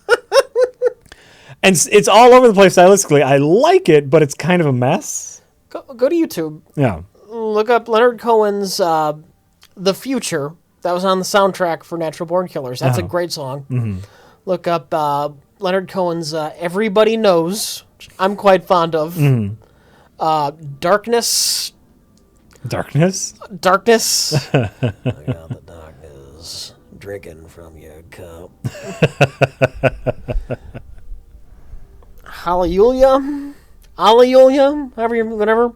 I can't pronounce things. Oh, yeah. I think I've heard that song. Leonard Cohen was great. Maybe that's where I got the Tom Waits from, because that song is a little more... It's a little smaller. Which right? one? Hallelujah. Oh, yeah. It's golden broken hallelujah. Yeah. That's a good song. But if you listen to First We Take Manhattan, it is... As someone who apparently, like, that's one of the few Leonard Cohen songs you've heard, it's goofy. It makes sense, but it's goofy. But... Oh, Rich, no. About what?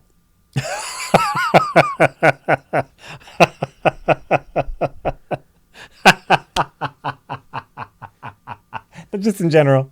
They just came here. They came to the stream to say, oh, Rich, no. Fuck's wrong with you people? You're monsters. You're absolute monsters. First we take Manhattan, and then we take Berlin. Now, I'll tell you what. That wet my palate for a little Leonard Cohen. I'm now fascinated because it's so silly. This is a flat-out ripoff. You encounter of an FTL creatures encounter.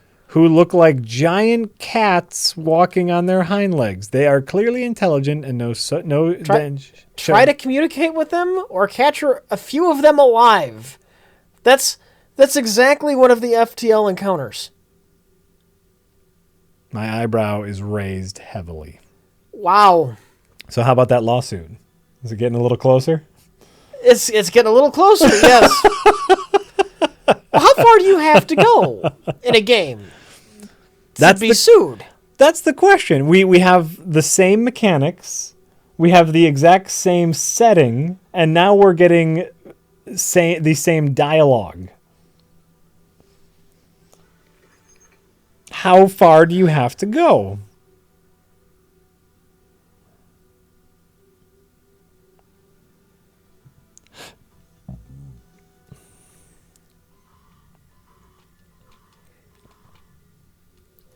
Lawsuit intensifies. I like that. I mean, the user interface isn't the same. It's just much worse.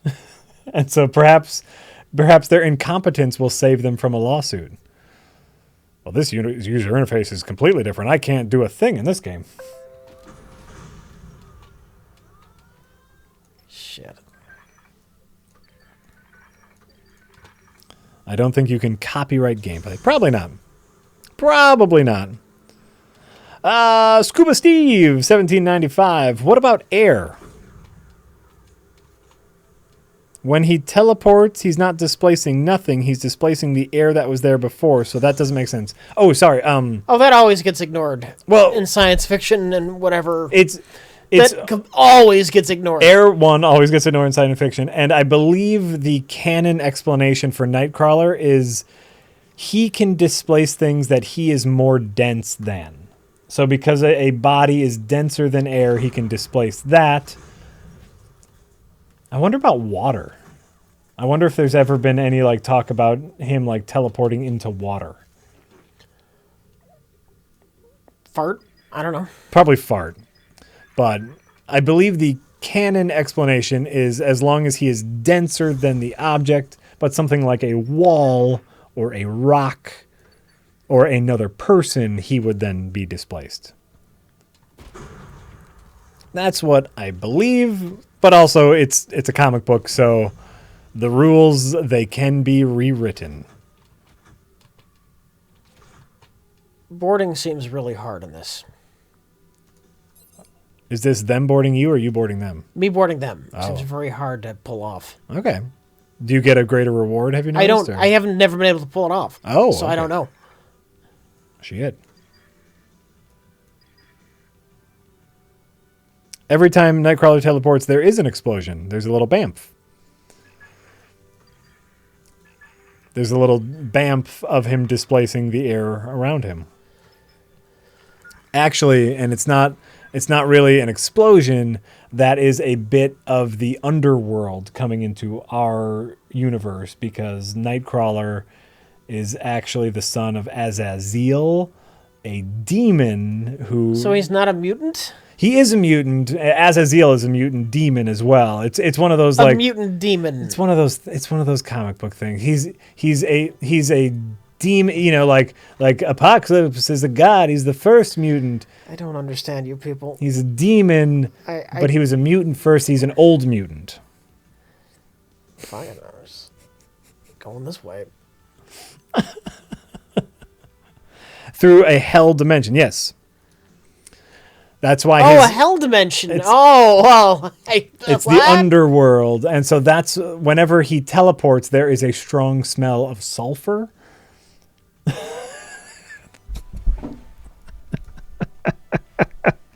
I have not stood up. I'm going to stand up. Everybody, let's stand up. Let's stand up. I'm going to come right over here.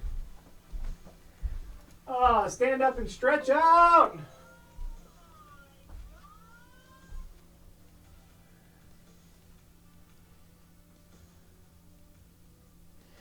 As near as I can tell, the shield isn't doing anything.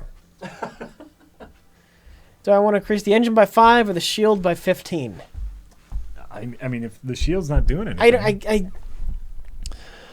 Here's my beef. If Nightcrawler has inherited his abilities, he's not a mutant. He is a mutant. I can't choose that. It's not letting me. Oh. Oh, wait, do I have to do this first? Have you done anything yet? There you go. Now you can accept it. Choose a specialization. Oh. Being a mutant only means you have the mutant, you have the gene in you. And so even if he inherited that gene, he's still a mutant.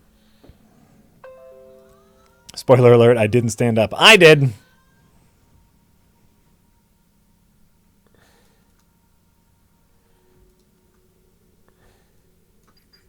So there's no subtleness to his image in the slightest. He is just straight up demon spawn. Right. At first, he wasn't demon spawn. You know, at first it was just, you know, a weird looking mutant. He was the ugly mutant. The mutant who could not hide his form. And, but then it's like, it's a demon. And I don't know if it's still canon that Mystique is his mom. Or if that was just a cartoon thing.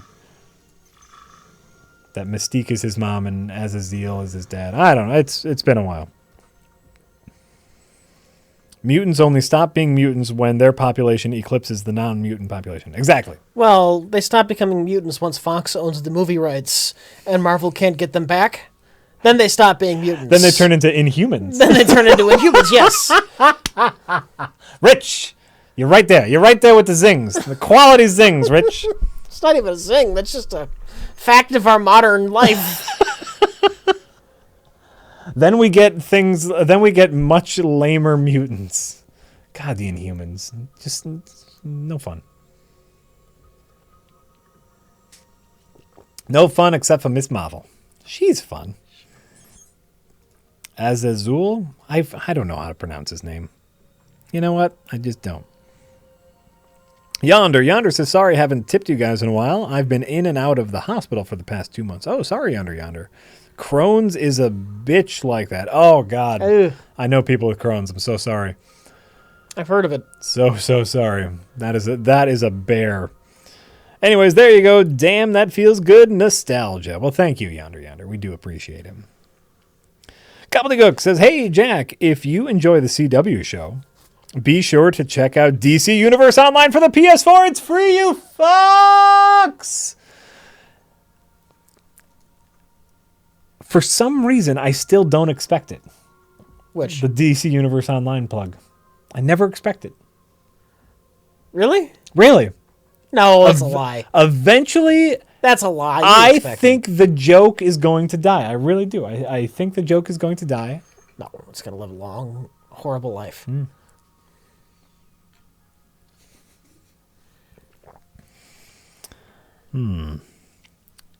Hey, Rich, Yeah. says Evil Lord David. David here. Hello, David. Just wanted you to know your names. Just wanted you to know your name says a lot about who you are because you're rich in both talent and good friends. Thank you. That was a shockingly pleasant comment. I'm not used to shockingly pleasant comments. I just don't know. I'm used to Rich. You're wrong, you fat fuck. Rich, why don't you like JRPGs? You're wrong for not liking JRPGs. Let me tell you. Boring turn-based combat is the best thing ever. Let me tell you about this one JRPG that you are for sure going to love. Oh. Oh, that was nice. Thank you. Thank you, Evil Yes, Lord thank you. David. Anonymous says, Rich. What? What? Rich, you black a-hole. Oh, more brown, really. Nice.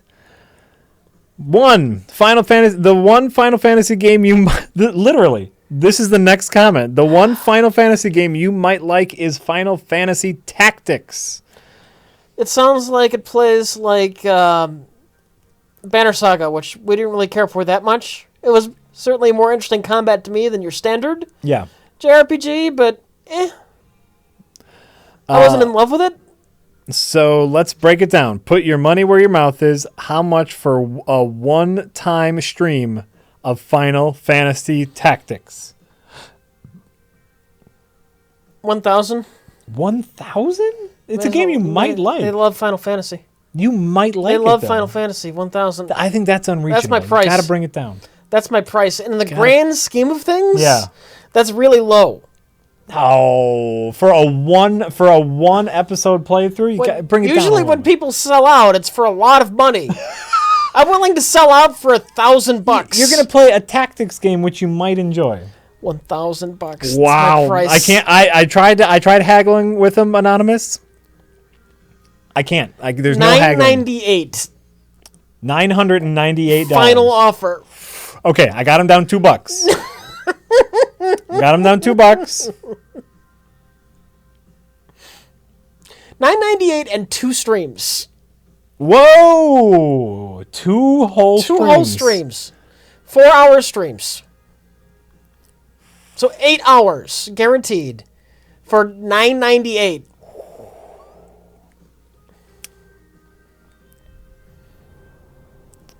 You're being countered at $7.50. No, $9.98. $9.90. Okay.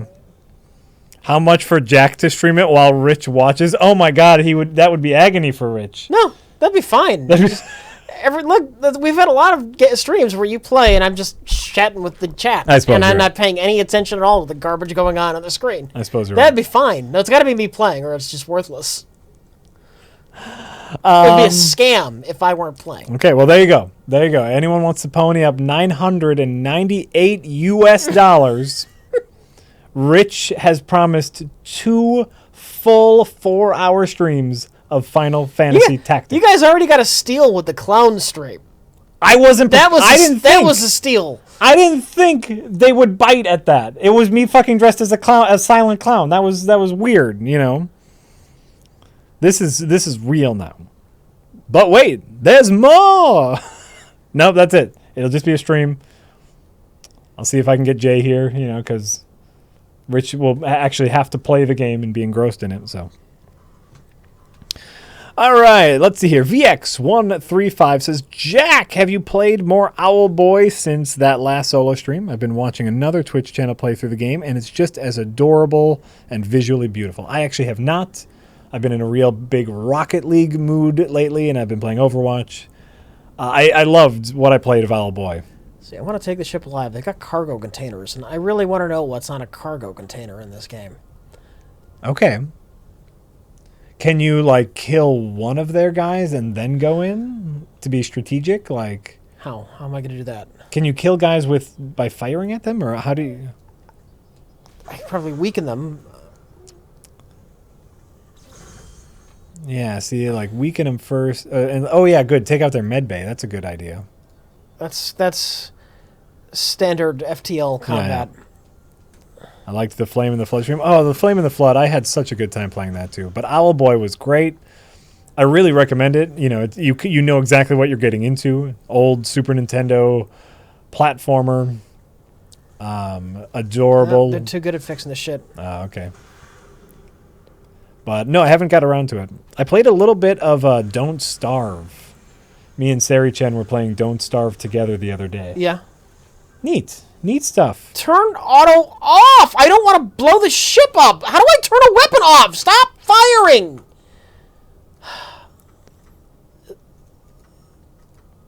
I can't turn the weapons off. They're going to fire no matter what. Well, that's great. So much for taking that ship alive, because I couldn't turn the weapons off. I'm very sorry. Do you need to have it off at the beginning? Well, it's off now. I need to... auto fire seems to auto fire no matter what I fucking do. Wait. Put your cursor over a weapon. Do you see those arrows on top? No, yeah. What do those do? Select a weapon, which place... Switching to weapon. Oh, just switching weapons. Okay. Auto fire seems to always be on. I tried to put that button on and off, and it doesn't seem to make a difference. That's very strange. Rich says, Blitzwing, you right-click to untarget. So wherever you targeted, like maybe you have to right-click to untarget?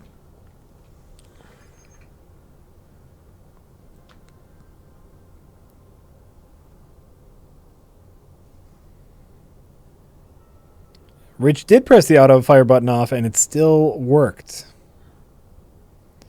It was still auto firing.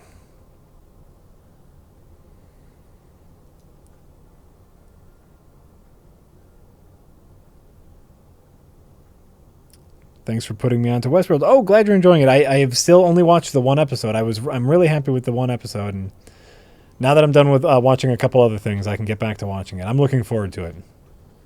Ed Harris. Always good to see Ed Harris and stuff. James Marsden, a.k.a. Original Cyclops, is in it. Doesn't look like they even have a med bay. Are they going to suffocate if I beam over him?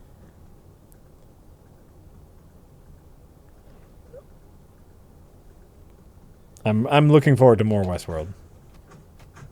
There's no oxygen? This may have been a mistake. How do you get him back?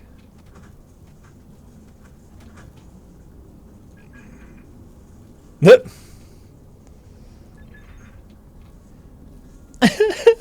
Run away! Oh god, they're gonna die. Can you get him back?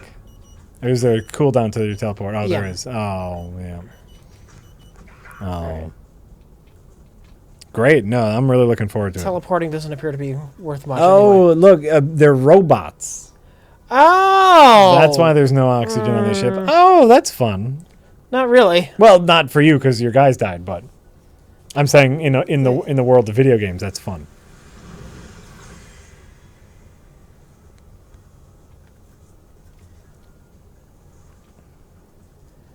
Alright, teleporting's a lousy strategy in this game. We're not doing it.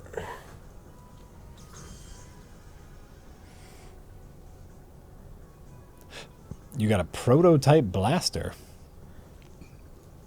You're declining the bribe? Yeah. Fuck you, robots. How much money per boob do you think HBO makes off of its actresses? Depends on the show. Game of Thrones seems to have a pretty high boob per episode ratio.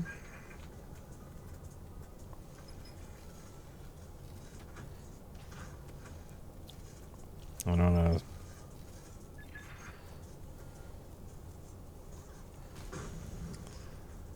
Yep, gotta have the sex and drama. Psionic attack.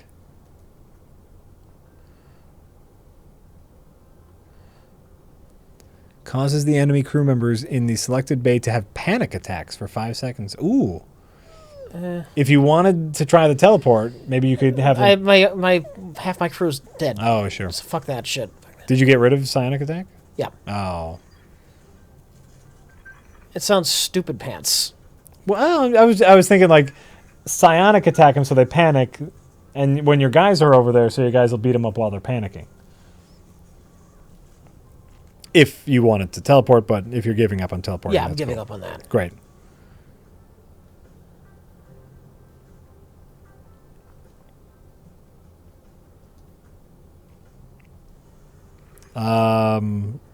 Man from Laurentum wants a happy birthday for his nephew.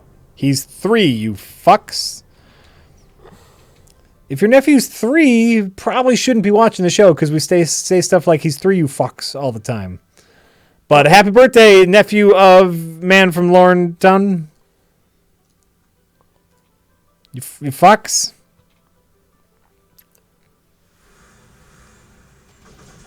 Are we getting boob spam because we're talking about boobs?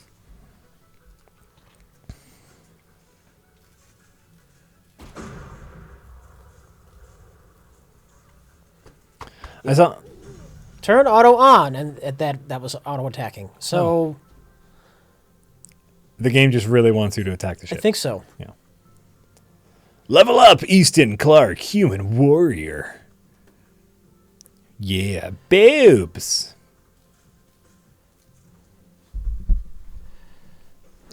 Ugh, babes.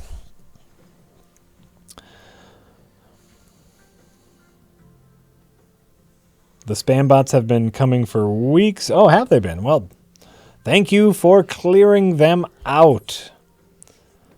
Every once in a while, I'll see like a deleted message in the chat that's like, hey, check out pics of my girlfriend. Spam bots. Spam bots.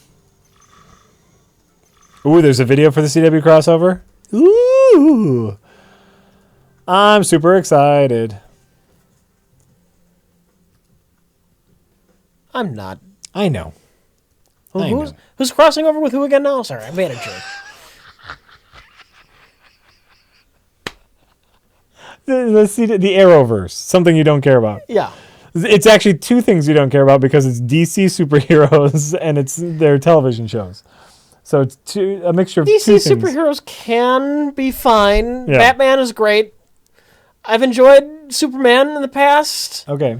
Wonder Woman's stupid. The Flash is stupid. Green Lantern is stupid. I Gold is stupid. Blue Beetle No, is you know what? stupid. The Spectre is stupid. Booster- Aquaman is super duper extra special stupid. I agree. I've never read a Wonder Woman comic that I liked. Booster Gold has an interesting story, Okay. right? For those who don't know, Booster Gold is from the future. He's kind of a con man from the future. And he travels back to our time, the past, with technology from the future to make him seem like a superhero. Okay. But he's kind of a con man.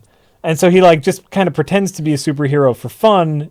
Well, if he's got the technology that gives him weird powers compared to everybody else, he kind of is a superhero. Oh, right. But he's doing it for kind of the wrong Selfish reasons. For selfish Sure, reasons. Sure. For, All right. Well, that could be interesting. Fine. for Whatever. egotistical reasons. He can be fun.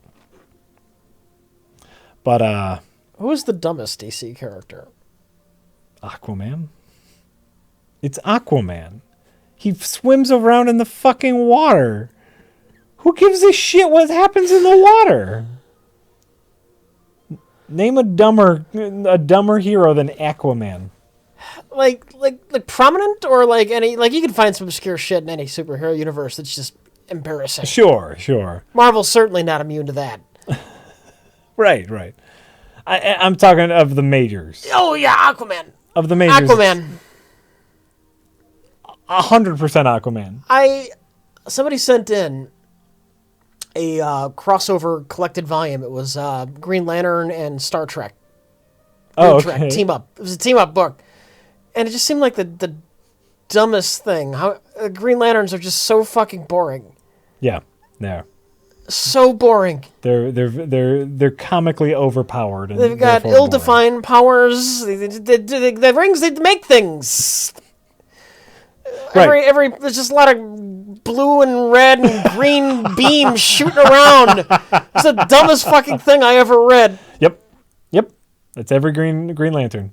You know, I think one of the original ones, like he was a comic book artist, and so he would use his imagination to make like spectacular things with his ring, and he would do clever things with the ring. But now it's just like the ring shoots a beam,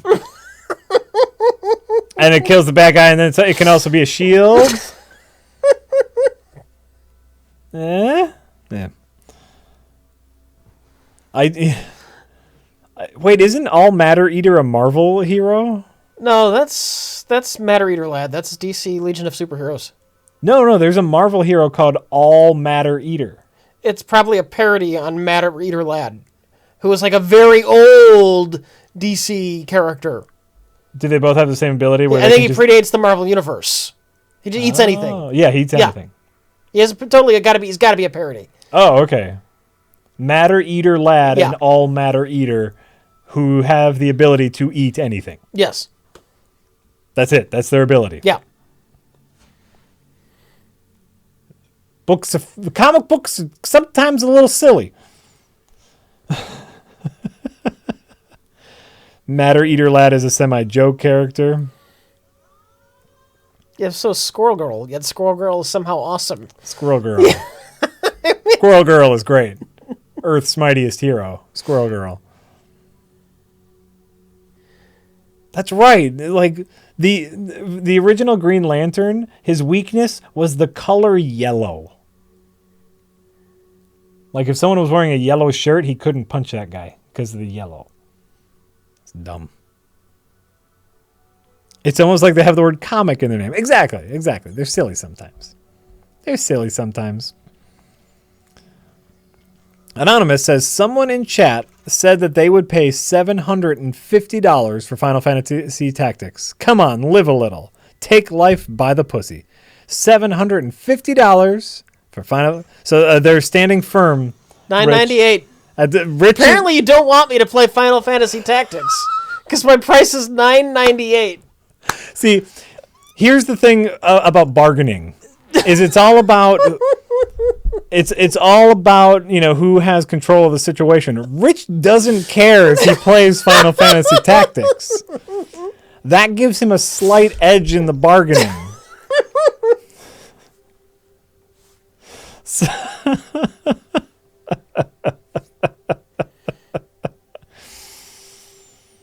So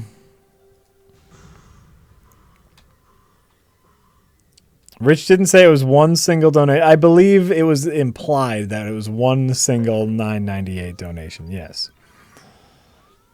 Rich Evans should have been a cutthroat 80s businessman. Yes. He knows how to hold them. He knows how to fold them.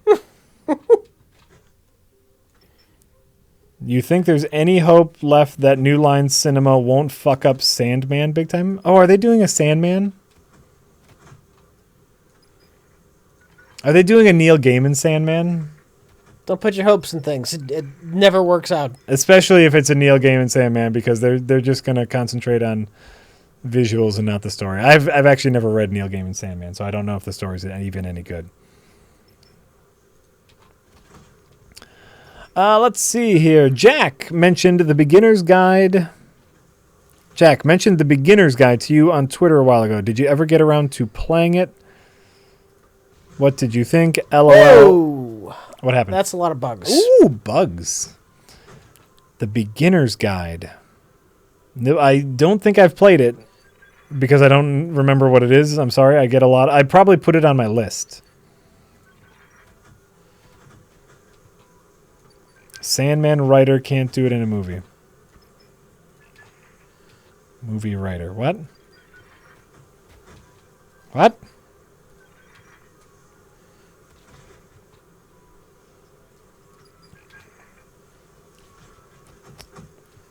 Rich, the bargaining has continued for Final Fantasy Tactics. Yeah.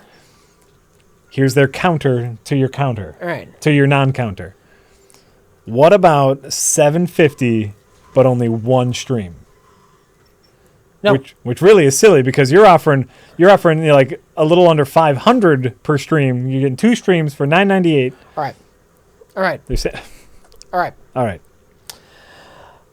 One stream, $9.96. Or you can get 2 streams for $2 more. Well, yeah, one stream for $9.96, or 2 streams for $9.98. But one stream. Yeah. The low price of $9.96. Rich, we're also starting a new Twitch series here called How to Be a Better Businessman, where Rich will give you tips and tricks to the trade, how to deal, how to haggle. You need to know how to haggle? You talk to Richard Evans. Richard Edland Evans. What is the beginner's guide? Hold on, I'm going to look this up. The beginner's guide. What is that?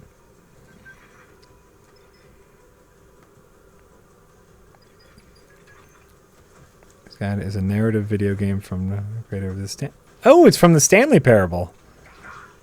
Maybe I didn't look into this. I will. It is up here on it now. I will add it to my list of things that I should look into at a later date. A guide for beginners. Okay, yeah, we will look into that. That could be a fun stream. That could be a fun stream. Anonymous says, read any good books lately? Have you ever read the best-selling novel, The Art of the Deal? Well, Rich obviously has memorized it because he's really great at it. He's really great at the deal. I'm currently reading... I'm going through the Faith comic books. Valiant comic books Faith, and I'm reading How to Be the Greatest Improviser on Earth, which is written by a improv teacher over at Upright Citizens Brigade on kind of techniques and tips and tricks and just something because I enjoy improv comedy and wanted to read They've even got the whole cracks. The whole They're not even trying to disguise what this is. How's the lawsuit coming along? Are we going to use this video as evidence in the lawsuit? This gameplay footage? We should. Yeah.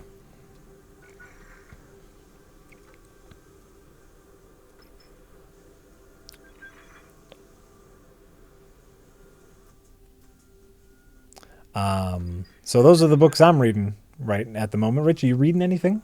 No, not really. Reading anything? No.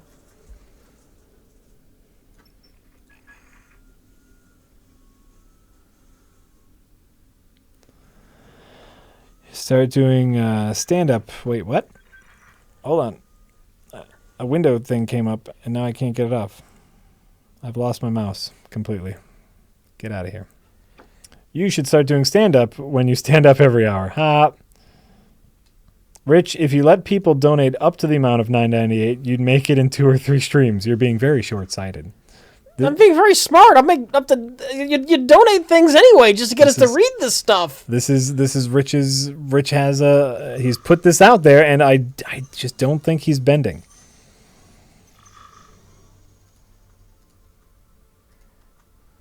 Rich, I read They Are Made of Meat. It's great, isn't it? I read it too, by the way. Yeah. What a fun little short story. Yeah. They Are Made of Meat is a short story that you can read for free online. And it's amazing. It's really great. It's hilarious. Jack, I can't wait until you read Saga and gush about it for an hour. That's very possible. I've heard good things about Saga.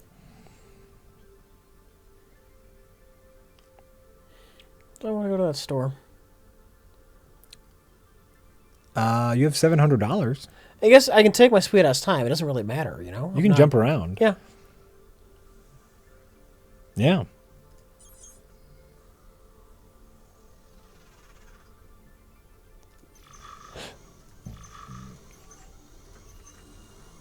The Truth did an audio version of They're Made of Meat. Oh, cool. I think They're Made of Meat is one of those things that you could never adapt to a visual. Oh, he ran away from you. Are you just going to chase him? Let's go here first. Come here. Come here. He knows you're going to kill him.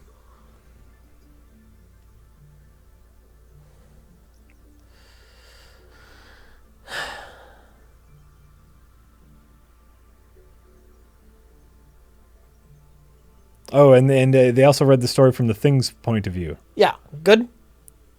I had the comic years ago. They didn't say. They just read it. I'm guessing it's good. It's interesting. You know what? I don't like it as much as They're Made of Meat. They're Made of Meat is great. Well, it's just simple. It's short and sweet and to the point. I need to rewatch The Thing. It's been way too long since I've seen The Thing.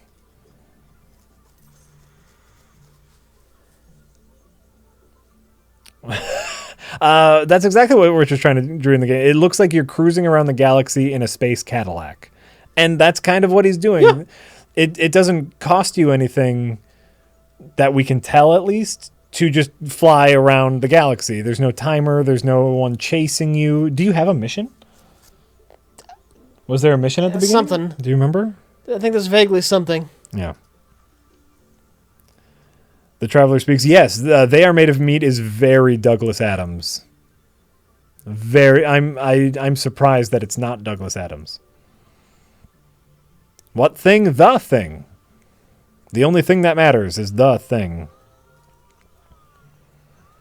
And it's been a long time since I've seen it, and I feel like I should rewatch it. Do you remember what the name of the story is from the Thing's point of view? The Things, plural. The Things.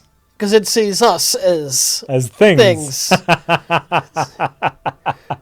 That's good. Yeah. I like that. People are great.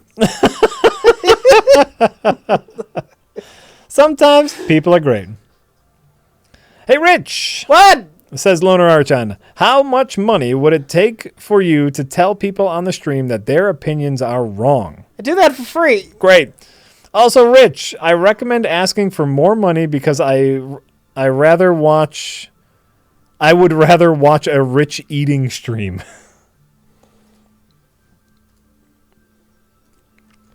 That's another thing that will never happen. People aren't the worst. Well, people are the worst, but they're also the best. Some people are the worst, and then some people write a short story from the Thing's perspective from the Thing. Yeah. And that's the best. That's great. Dr. Kill the Cat says, I was cleaning my house and found the box for No Man's Sky, but apparently lost the disc. Oh, wait, I don't care. I'm very sorry, Dr. Kill the Cat.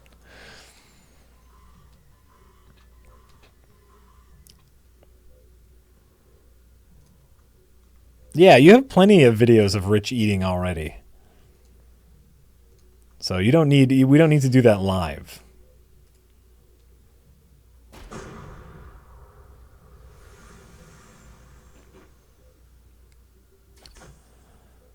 Don't worry about that. The Things is a unique perspective piece written by Peter Watts based on the 1982 film The Thing. Thank you, The Traveler Speaks.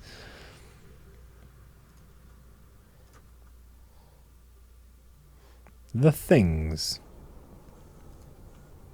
There is a Mike and Jay eating fried chicken video. Yeah, there's all sorts of Red Letter Media eats things. Nothing to stop me from just doing this as much as I want. Fully explore everything. 'Cause why not? Why not? I mean, in one aspect, that's kind of nice because you can fully explore anything, but there's no. Just download an FTL casual mod. Well, that's the thing where there's no. I'm trying to ascertain the point. Yeah. There's no drive, as far as I can tell. I'm kind of half watching. G-Shot says, hi, Rich. Jack, another short-ish story you might like is For a Breath, I Tarry by Roger Zelazny. Zelazny. Well, that sucked. Roger Zelazny. You should be able to find it online without too much trouble. Thanks for the streams. For a Breath, I Tarry. Okay, give me 1 second. Now we've hit the point where I need to start writing stuff down. People are suggesting too many things, so now I gotta write it down.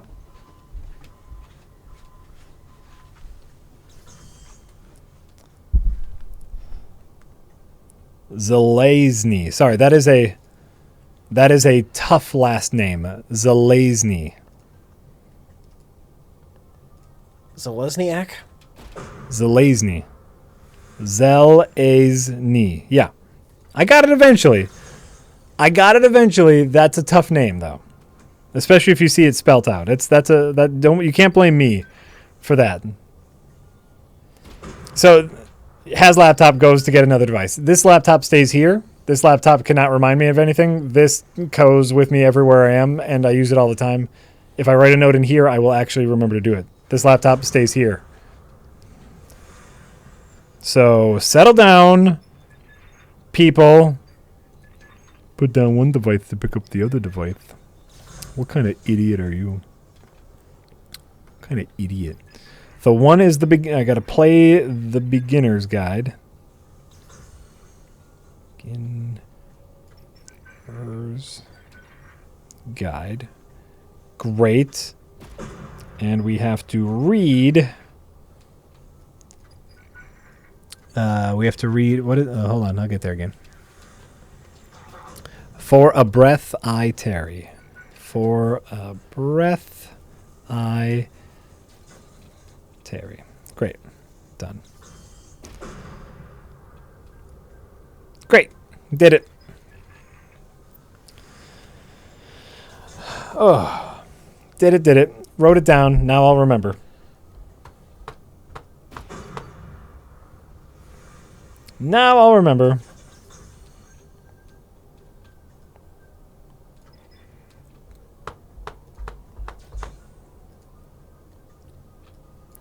Use Google. I use Apple Notes because at home I have Apple computers, and so if I write the note on my phone, it shows up on my notebook on my computer. I could use Google Notes, but I use Apple Notes, so because I have an Apple computer at home. I wrote down the thing. I wrote down all the thing. Ooh, thank you, Lesser God with fives. They linked to the audio of They Are Made of Meat. I think it's a better read, though. I have not heard the audio, but I loved hearing their voices in my head. You know, I made their characters in my head, and I would hate to listen to the audio now. And if they got it wrong, it's like, oh, that's not how they're supposed to be. Aren't Apple Notes less secure with less encryptions and such? Not that I'm aware of. Apple is pretty good with encryption. Wake up. Whoa, hey, whoopsie. There we go. There was a tip where he asked them to say hello to his nephew. I don't think that was a tip. Someone said that in the chat. Someone said in the chat they wanted us to say happy birthday to their 3-year-old nephew. And we did. So I loved hearing their voices in my head. Jack, please get help. Nope. That's how reading works. What's 505? Did you go there? What? SOS.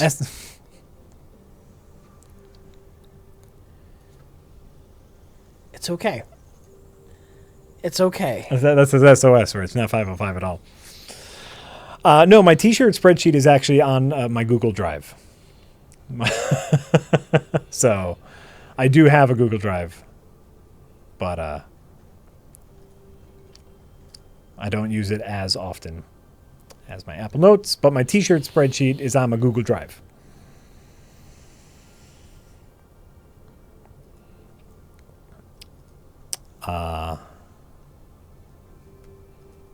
And it's also perfectly normal.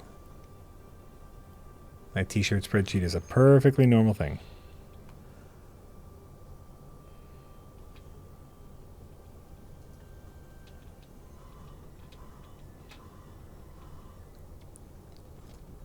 Whoa. Using passwords like monkey123 isn't really Apple's fault. Oh, yeah, like using a thing to use unlimited passwords. I do the crazy long, crazy passwords.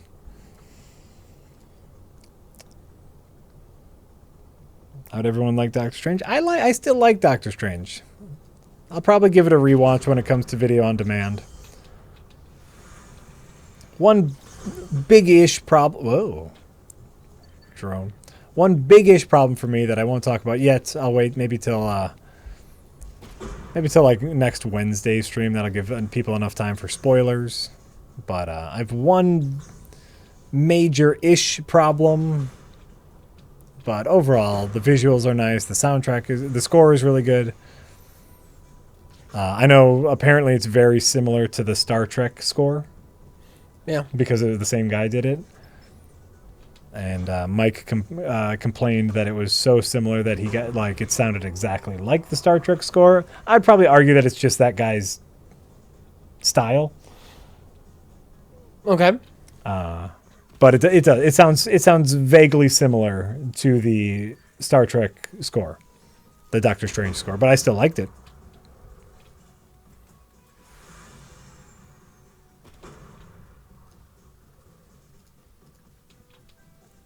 Give us an example of one of my crazy long passwords. Ha-ha! You won't trick me that easy.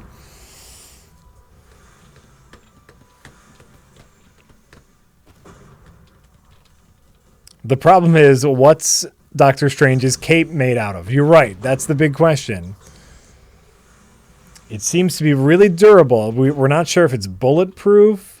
How is it lifting him up? There's a lot of questions with the cape. A lot of technical questions. You nerds.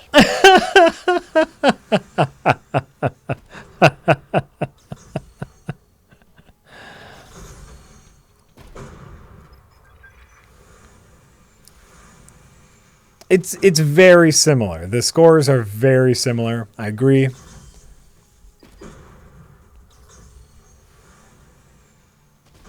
I didn't notice, so I guess it didn't bother me that much while watching.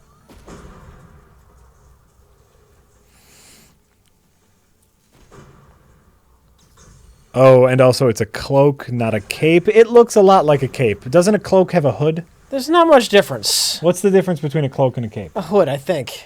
Then it's a cape. It has no hood. too much Nuki. I believe a cloak has a hood.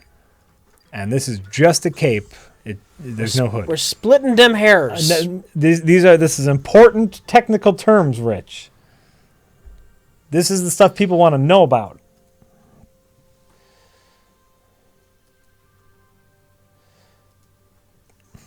I like that the cape was not entirely explained. Right, because it doesn't need to be. He lives in a magic universe, and this was a magic thing that did magic stuff. It was great. It has a collar. A cloak does not necessarily have a hood. The hood is called a cowl. It's a cloak of levitation that he has. I could be very mistaken, but I was pretty sure it was the cloak of levitation. And Fruit Pie the Magician just called it the cape of levitation. And Prime Time Jason just said it's called the cloak of levitation. Oh, well, then it's a cloak. It doesn't have a hood, so it looks like a cape. So I called it, it looks like a fucking cape. Your shield is broken.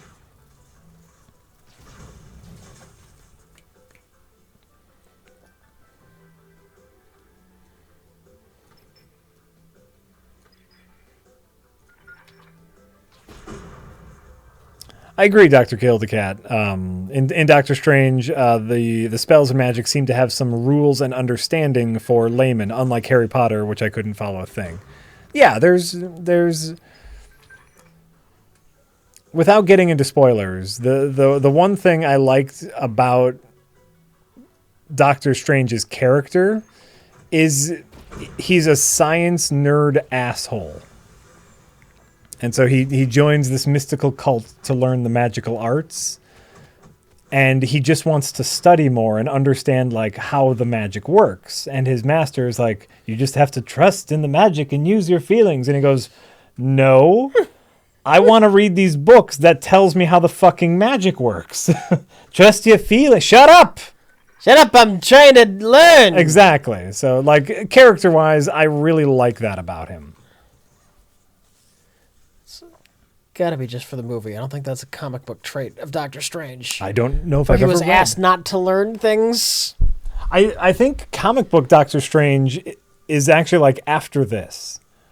This is him becoming the Grand Wizard, you know. I think I've never read a Doctor Strange comic. first issue, 60s first issue, I think they go through the whole rigmarole with him. The whole training montage Yeah. stuff? Oh, I don't know.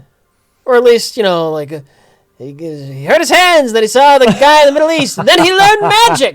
Now he knows magic. Sure. Now They did it. They just did it in like 4 pages. Right. Now he's the Wizard Supreme of all of Earth. No, I liked it. Overall, his character I really liked because he's just kind of a selfish dickhead.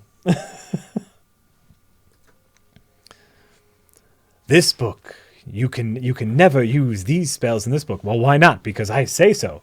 Well, shouldn't I know them so I know not to do them? I just want to know what's going on. No, trust in the magic. Fuck you. It's great. The Grand Wizard. Oh yeah, I should not call him the Grand Wizard. That's a very different thing. He's the Sorcerer Supreme.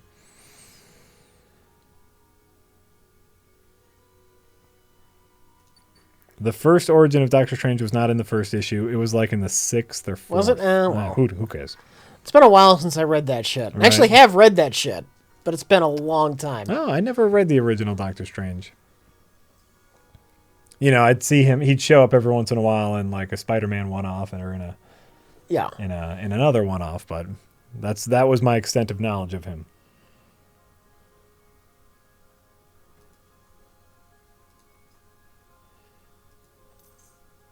That's not being a dickhead. That's being a skeptic. Oh, well, no, he's being a skeptic. You're correct, but he's kind of a dick about it. So he's a skeptic and also a bit of a dickhead. But yes, I enjoy his character as you are correct in that a skeptic is a more accurate way of describing his character. And I like that about his character, especially when dealing with something like magic. And even when he discovers that other dimensions and chakras and magical elements are real, he's still skeptical about the whole thing. Which is very nice. Now you did it. What? Oh, it wasn't doing it before? There we okay. Just all missiles? Why not? Cannons, Jack. Cannons. All cannons. He's a skep head. Nice. I like that. Auto Flagellator says, hey, you hack frauds, if you liked They Are Made of Meat, try The Last Question and The 9 Billion Names of God. Both are available for free online. The Last Question and The 9 Billion Names of God. I don't want to. Oh, I'm sorry. Shit just got real. Rich doesn't want to. I will for $998. Told you should have lowered that price. We could have talked him down, Rich. We could have talked him down. It's too late now. You've dug yourself into a hole. Obviously, you don't care because you don't want to play the game anyway. So, hold on. What are these ones? This is the last question, and the 9 billion names of God. On it. God. Done. Thank you for these suggestions. Saying last question is 10 out of 10.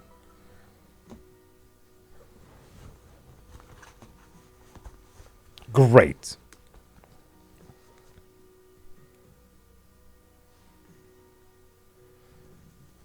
Care myself up. Oh, okay. Great.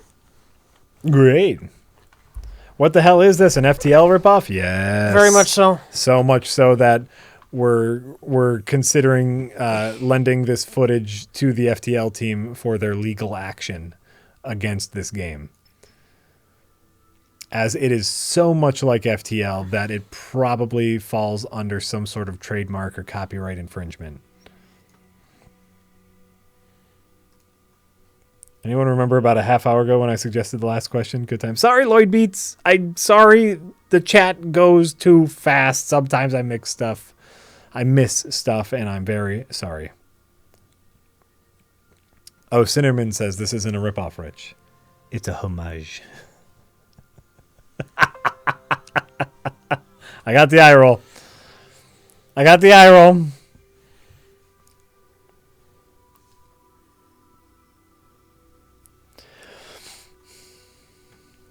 It was inspired by FTL.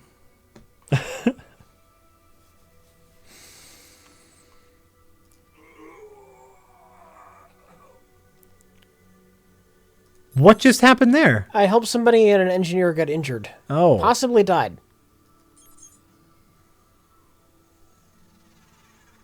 I think died, but... Oh. Oh well, shit happens. Great. Similar to, but legally distinct from FTL. That's right, Sausage Toes. Anonymous says, what's the word on the street? What's the word on the street that Rich did a Thanksgiving Day stream last year? That sounds like a magical event that could help my life have meaning. Maybe the day after Thanksgiving? What say ye? We're going to figure that out. I did it once. Now apparently it's an annual tradition. Now it's a tradition, Rich. We will most likely stream the day before Thanksgiving, just because that's a usual streaming day of Wednesday. We will talk about possibly a bonus, some sort of bonus, but it might not happen.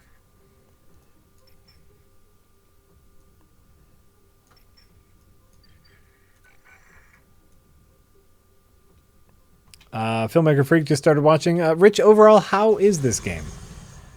It's all right. I mean, it's FTL light. It's FTL baby mode. Yeah. Okay. What are you going over there for, you jerk? And it is FTL. Like, this is exactly FTL. With a less user-friendly interface. An art style that sometimes makes it hard to know what's going on. and very easy, apparently. Speaking of board game streams, got my notification today. Bloodborne, the card game, is on the way. I'm super excited to play Bloodborne, the deck building game. Why? I like deck building games. I like Bloodborne. This is going to be the exact same conversation we've had before. Push them together. Yeah. The Bloodborne tie-in seems absolutely pointless. Right. It's just a name on it. Bloodborne is famous not for its storytelling chops. It has Not good for storytelling chops. Not for its tactical turn-based combat that can easily be turned into a card game. It's known for its action kind of gameplay. Right. It's difficult action gameplay. Absolutely. That doesn't translate into a card game in any direct way. But it's made by a designer whose games I like. You may as well call the card game the Caddyshack card game. They could, yeah, absolutely. It's made by a designer who I like. He's the same guy who designed Duelist, a game that I enjoy. And it features a world or a story or a setting that I like in Bloodborne. And those two things together, it's going to be great. It's going to be great.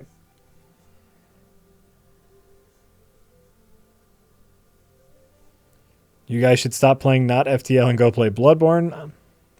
We don't have the PS4 with us. I just had a conflict with my own crew, Jack. What happened? They weren't happy with the ventilation on the ship. Okay. Some kind of issue. It's working at half capacity, and I could either bribe them or threaten them. And what did you do? I chose to investigate and fix the problem. Well, that was the third option. There's three options. Sure.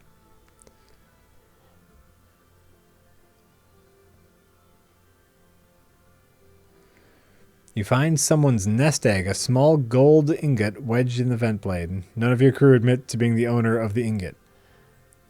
Well, fucking return it. Like, who cares? Get it out of the shaft. It's messing up the ship. Or you want to keep it for yourself. What kind of captain do you want to be? Do you want to be the dick captain? Gameplay-wise, I'm wondering what they would do. What are the options? Fuck it. They like this. All right, the crew's happy. That's good. Happy crew, whatever. Yeah, maybe if you kept it for yourself, like... Don't know. Don't know. You're right.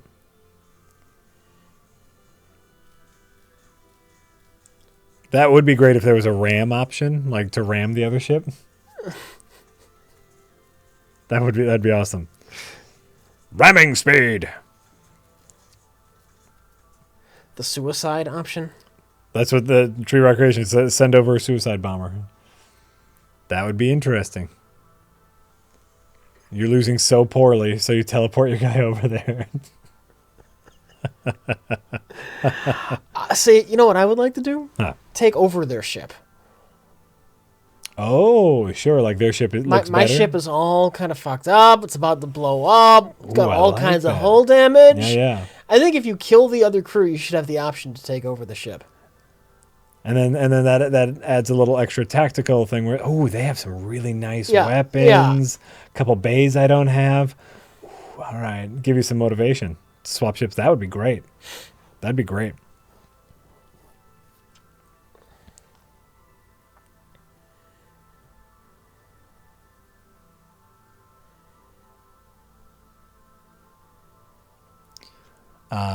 That'd be fun. That's something that's something that you can do in Duskers. You can take over ships that you've cleared out. I enjoy doing that. And it's something you have to do because eventually your ship breaks down.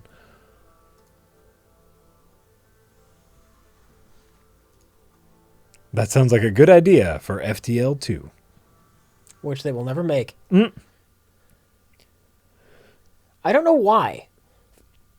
They have a hard-on against doing FTL 2.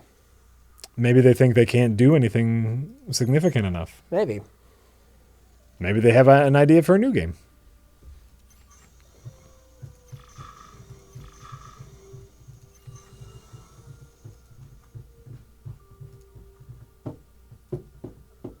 Commandeering ships. I thought Rich hated Duskers. I don't think Rich ever said he hated Duskers. When did I say that? I don't think you were People as... just assume I hate everything. It's infuriating. Well, Rich, I mean, to be fair, you're negative on a lot of things. Yeah. You weren't into it as much as I was into it. I was definitely... you were in love. I am in love. am in love, but no, Rich did not hate Duskers. Milking the cow. Yeah, and I think they made their game, and they made bonus content for their game. They're kind of done with it. Now they want to make another game. Let them do what they want.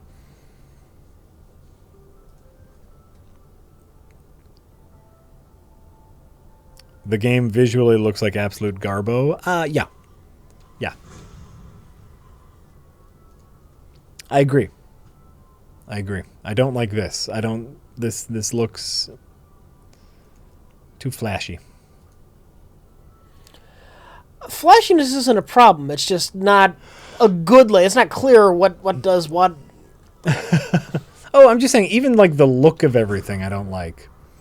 Like this kind of like cartoony, it looks too clean.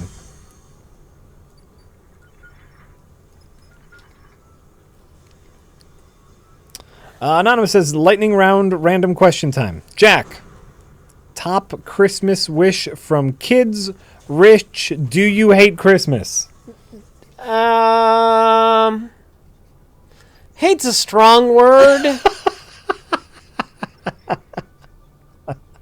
Okay. You have harsh feelings on Christmas? No.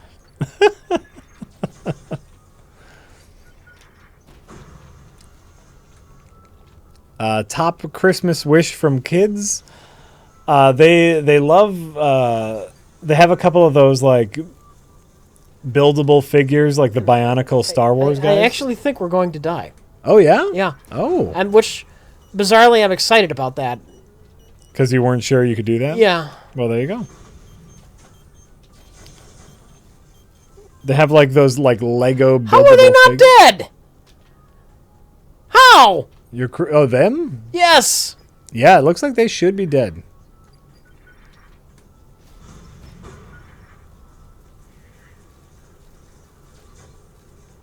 There you go.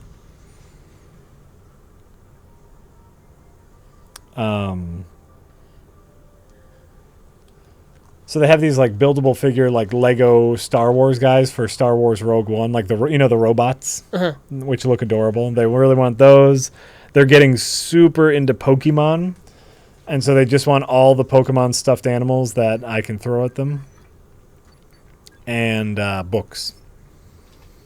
There's like a million kids' books, which is great. They just like reading. Lisa and I are actually thinking about, instead of getting the older one who's reading just far too much, we're running out of space for all the books that he's reading. We're considering getting him a really cheap e-reader. Something like an Amazon Fire tablet. Yeah. Where, we can get Kindle books. They have full color books where you can still get picture books on it. We're considering getting him one of those, but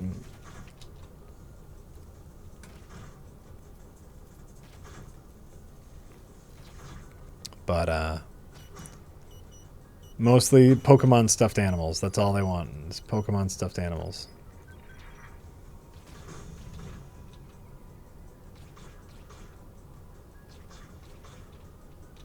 Maybe entry level. No, my kids love reading. Lisa and I are big readers, and so they were going to. The Chaxian giant is finally defeated. The outpost garrison is completely discouraged by the death of their leader. They resignedly hand over Kyle Altar. This is the one kind of mission objective I got. Oh yeah. So you did it? I guess. Oh wait, nope. You need to deliver Kyle to the Norgs. All right. All right. It's fine. Okay, so you do kind of have a mission. So we've been reading with our kids for a long time because Lisa and I are big readers. And so that's why we're thinking getting him an e-reader, and we're also doing a lot of traveling around Christmas time. And so just knowing the amount of stuff that he's going to want to bring with him and all the books he's going to want to bring with him, something like an e-reader might be good for him. We're still debating the pros and the cons of that.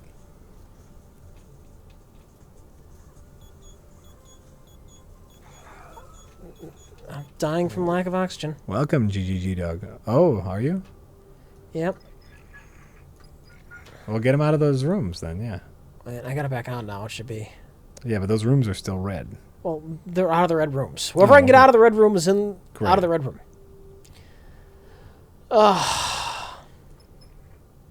Get the e-ink readers. I know they say that the blue from reader screens mess with your eyes if you read late at night, but modern tablets, I believe, have some like night modes where it turns a little more orangish. I'm skeptical about getting him an e-ink book because I'm not sure, you know, like some of his books still have like little picture things, and I'd want him to, you know, see he likes the little pictures. So I'd like to get a full color screen. Like I said, but we're just looking into it too.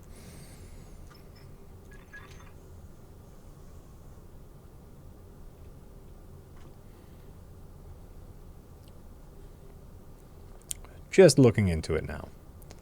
Whether it's some sort of night shift mode or an e-ink, or, you know, really it's just whatever can get the books that he wants on them.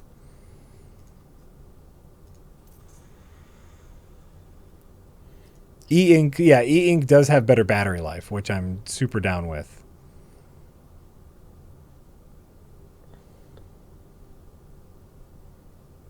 If you let him get a tablet, he'll just play games and watch movies on it. Well, I assume I will put some sort of parental locks on the tablet. I'm a technology person who knows how to technology. I can put parental locks on it. That's right, Ultimazer. No politics tonight, only Zool. Taking a night off. Come back furious on Sunday, maybe. Or we'll just enjoy the space here. Maybe we'll all be dead by then. Or maybe we'll all be dead by then.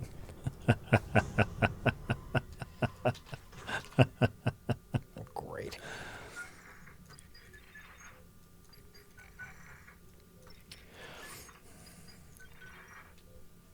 Kids find a way around locks. They will. No, I know they will. But technology will be a part of his life, so why not get him started on the right foot and make, you know, technology a part of his reading life?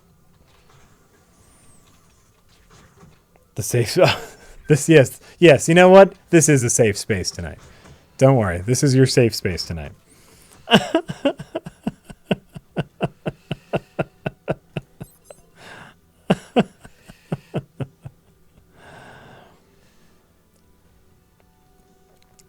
Well, Legoat tonight it is. At least. How do we do the is it exclamation point uptime? Is that how we get how long we've been 2 hours? You know what? Maybe it's time to stand up again, everybody. We've been going for 2.5 hours. Let's stand up again. Oh. Stand up, walk around, stretch out those legs.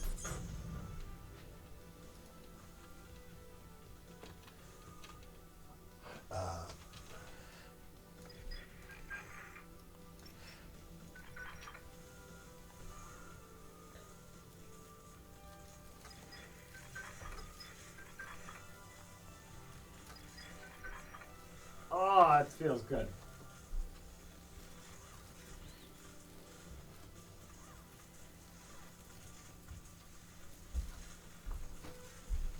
And I'm back.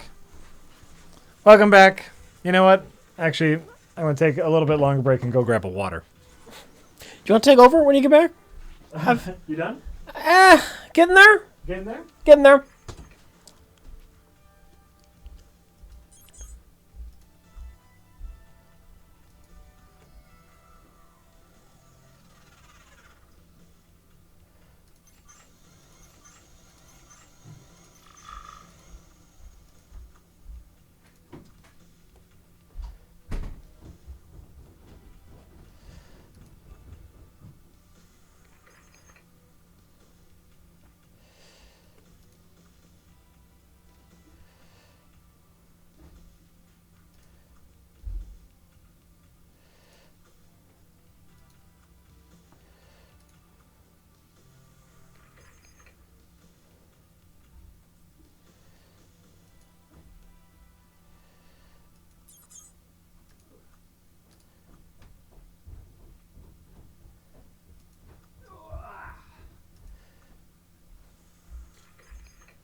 I'll take over. I don't want to play this. Okay. But yeah, I can play stuff. Do you want to move to the chair? Or? Hold on. One more jump because I'm almost out of the system. Okay. Ooh. Or sector or whatever. Stretch legs, water gotten.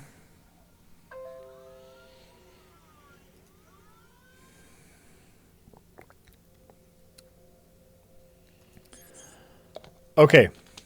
Thank you for bringing that up, Tyrannosaurus Rex. I know Jay has mentioned this before. If you can only see one movie this year, go see Swiss Army Man. All right. I know you have not seen it, Rich. Swiss Army Man is the Daniel Radcliffe Yeah, I heard about it. plays a farting corpse movie. More than just farting. More than just farting. It is a goddamn masterpiece. It might be one of the funniest movies I've seen in recent memory. Okay. It's heartwarming. It's weird as fuck. It was a fantastic watch. I can't recommend Swiss Army Man enough. I don't want to say too much about it because, you know, spoilers all over the place. I've seen trailers. It certainly looks like it has its own voice. It is unique. It's wonderful. Swiss Army Man is quite possibly my favorite movie that came out this year. Trying to think of, or it's my favorite movie I saw this year, at least. By the way, Chant, we can't play XCOM 2. We can't play XCOM? We can't play XCOM 2. Wow. They ruined it. They ruined it with a patch to update for controller support. It's got full controller support now, but that same patch, like, ruined the targeting. What do you mean? Like, you don't know who the fuck you're aiming at. You can attack a guy right next to you, and for some reason it thinks you're shooting at somebody on the other end of the damn map. Oh, no. They just completely fucked it over. But they added in controller support. Have they acknowledged this mess up? It's like a couple days ago. So... Oh, I'm sorry. I'm so sorry. I checked in on the forums, and everyone is bitching about not being able to target anymore because their patch to give controller support fucked the game. Oh, that's really terrible. I'm sorry, people who like XCOM 2. Did we get this for you or me? Oh, you go play something different? Yeah, I'm going to play something. I don't care about this game. Oh, that sounds like a good idea, Jack. That's sounds like a damn fine idea. I mean, I understand this is FTL, but not as fun, you know. Yeah. So I'm gonna go play a different game that I want to play. If that's all right with everyone, I think that's gonna be all right with everyone. Wake up. Wake up, Steam.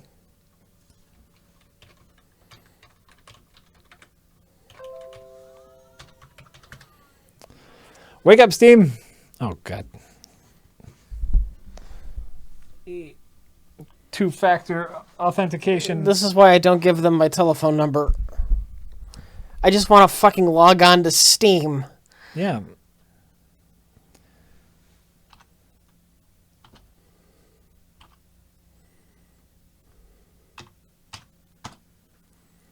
And that's how you make sure no one else logs on to Steam.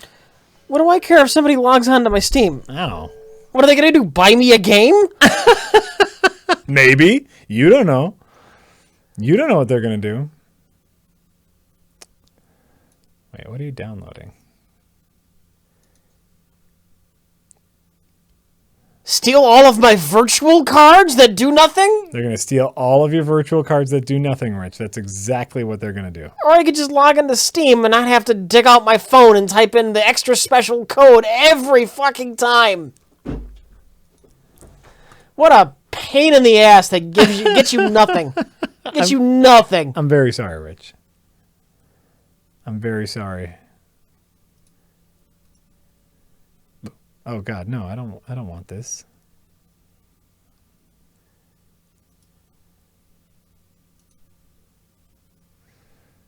I don't want that. Dead by Daylight. Rich, it's fine. It's just a minor bug. Not knowing what you're shooting at in XCOM is more than a minor bug. That's a game-breaking bug. That's exactly what that sounds like, Rich. Something that takes away your control in playing the game is a game-breaking bug, not a minor bug. Downloading a new game now. Let's change. How do you spell this again?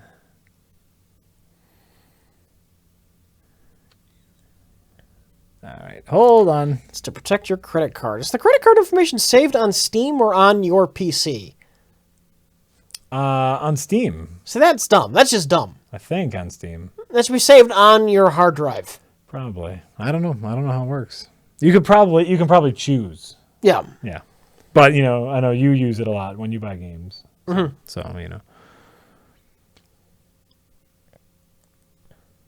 What do I want to do? This is what I want to do. Okay. You guys make it too easy to troll us? You can troll us all you want as long as it leads to something funny. What are they trolling us with now? I don't know. Oh, okay, great. Great. That's great. I don't even really care as long as the stream is entertaining, honestly. I think that's the other thing. They can steal like personal info from you. Like if they like you might have your address saved in there for credit card information. I think there are good reasons to have two-factor authentication or whatever it's called. I just want to play a fucking game. Well, you can. You just have to do other stuff first. What was I doing? Oh yeah. Boom and boom. Oh, and we need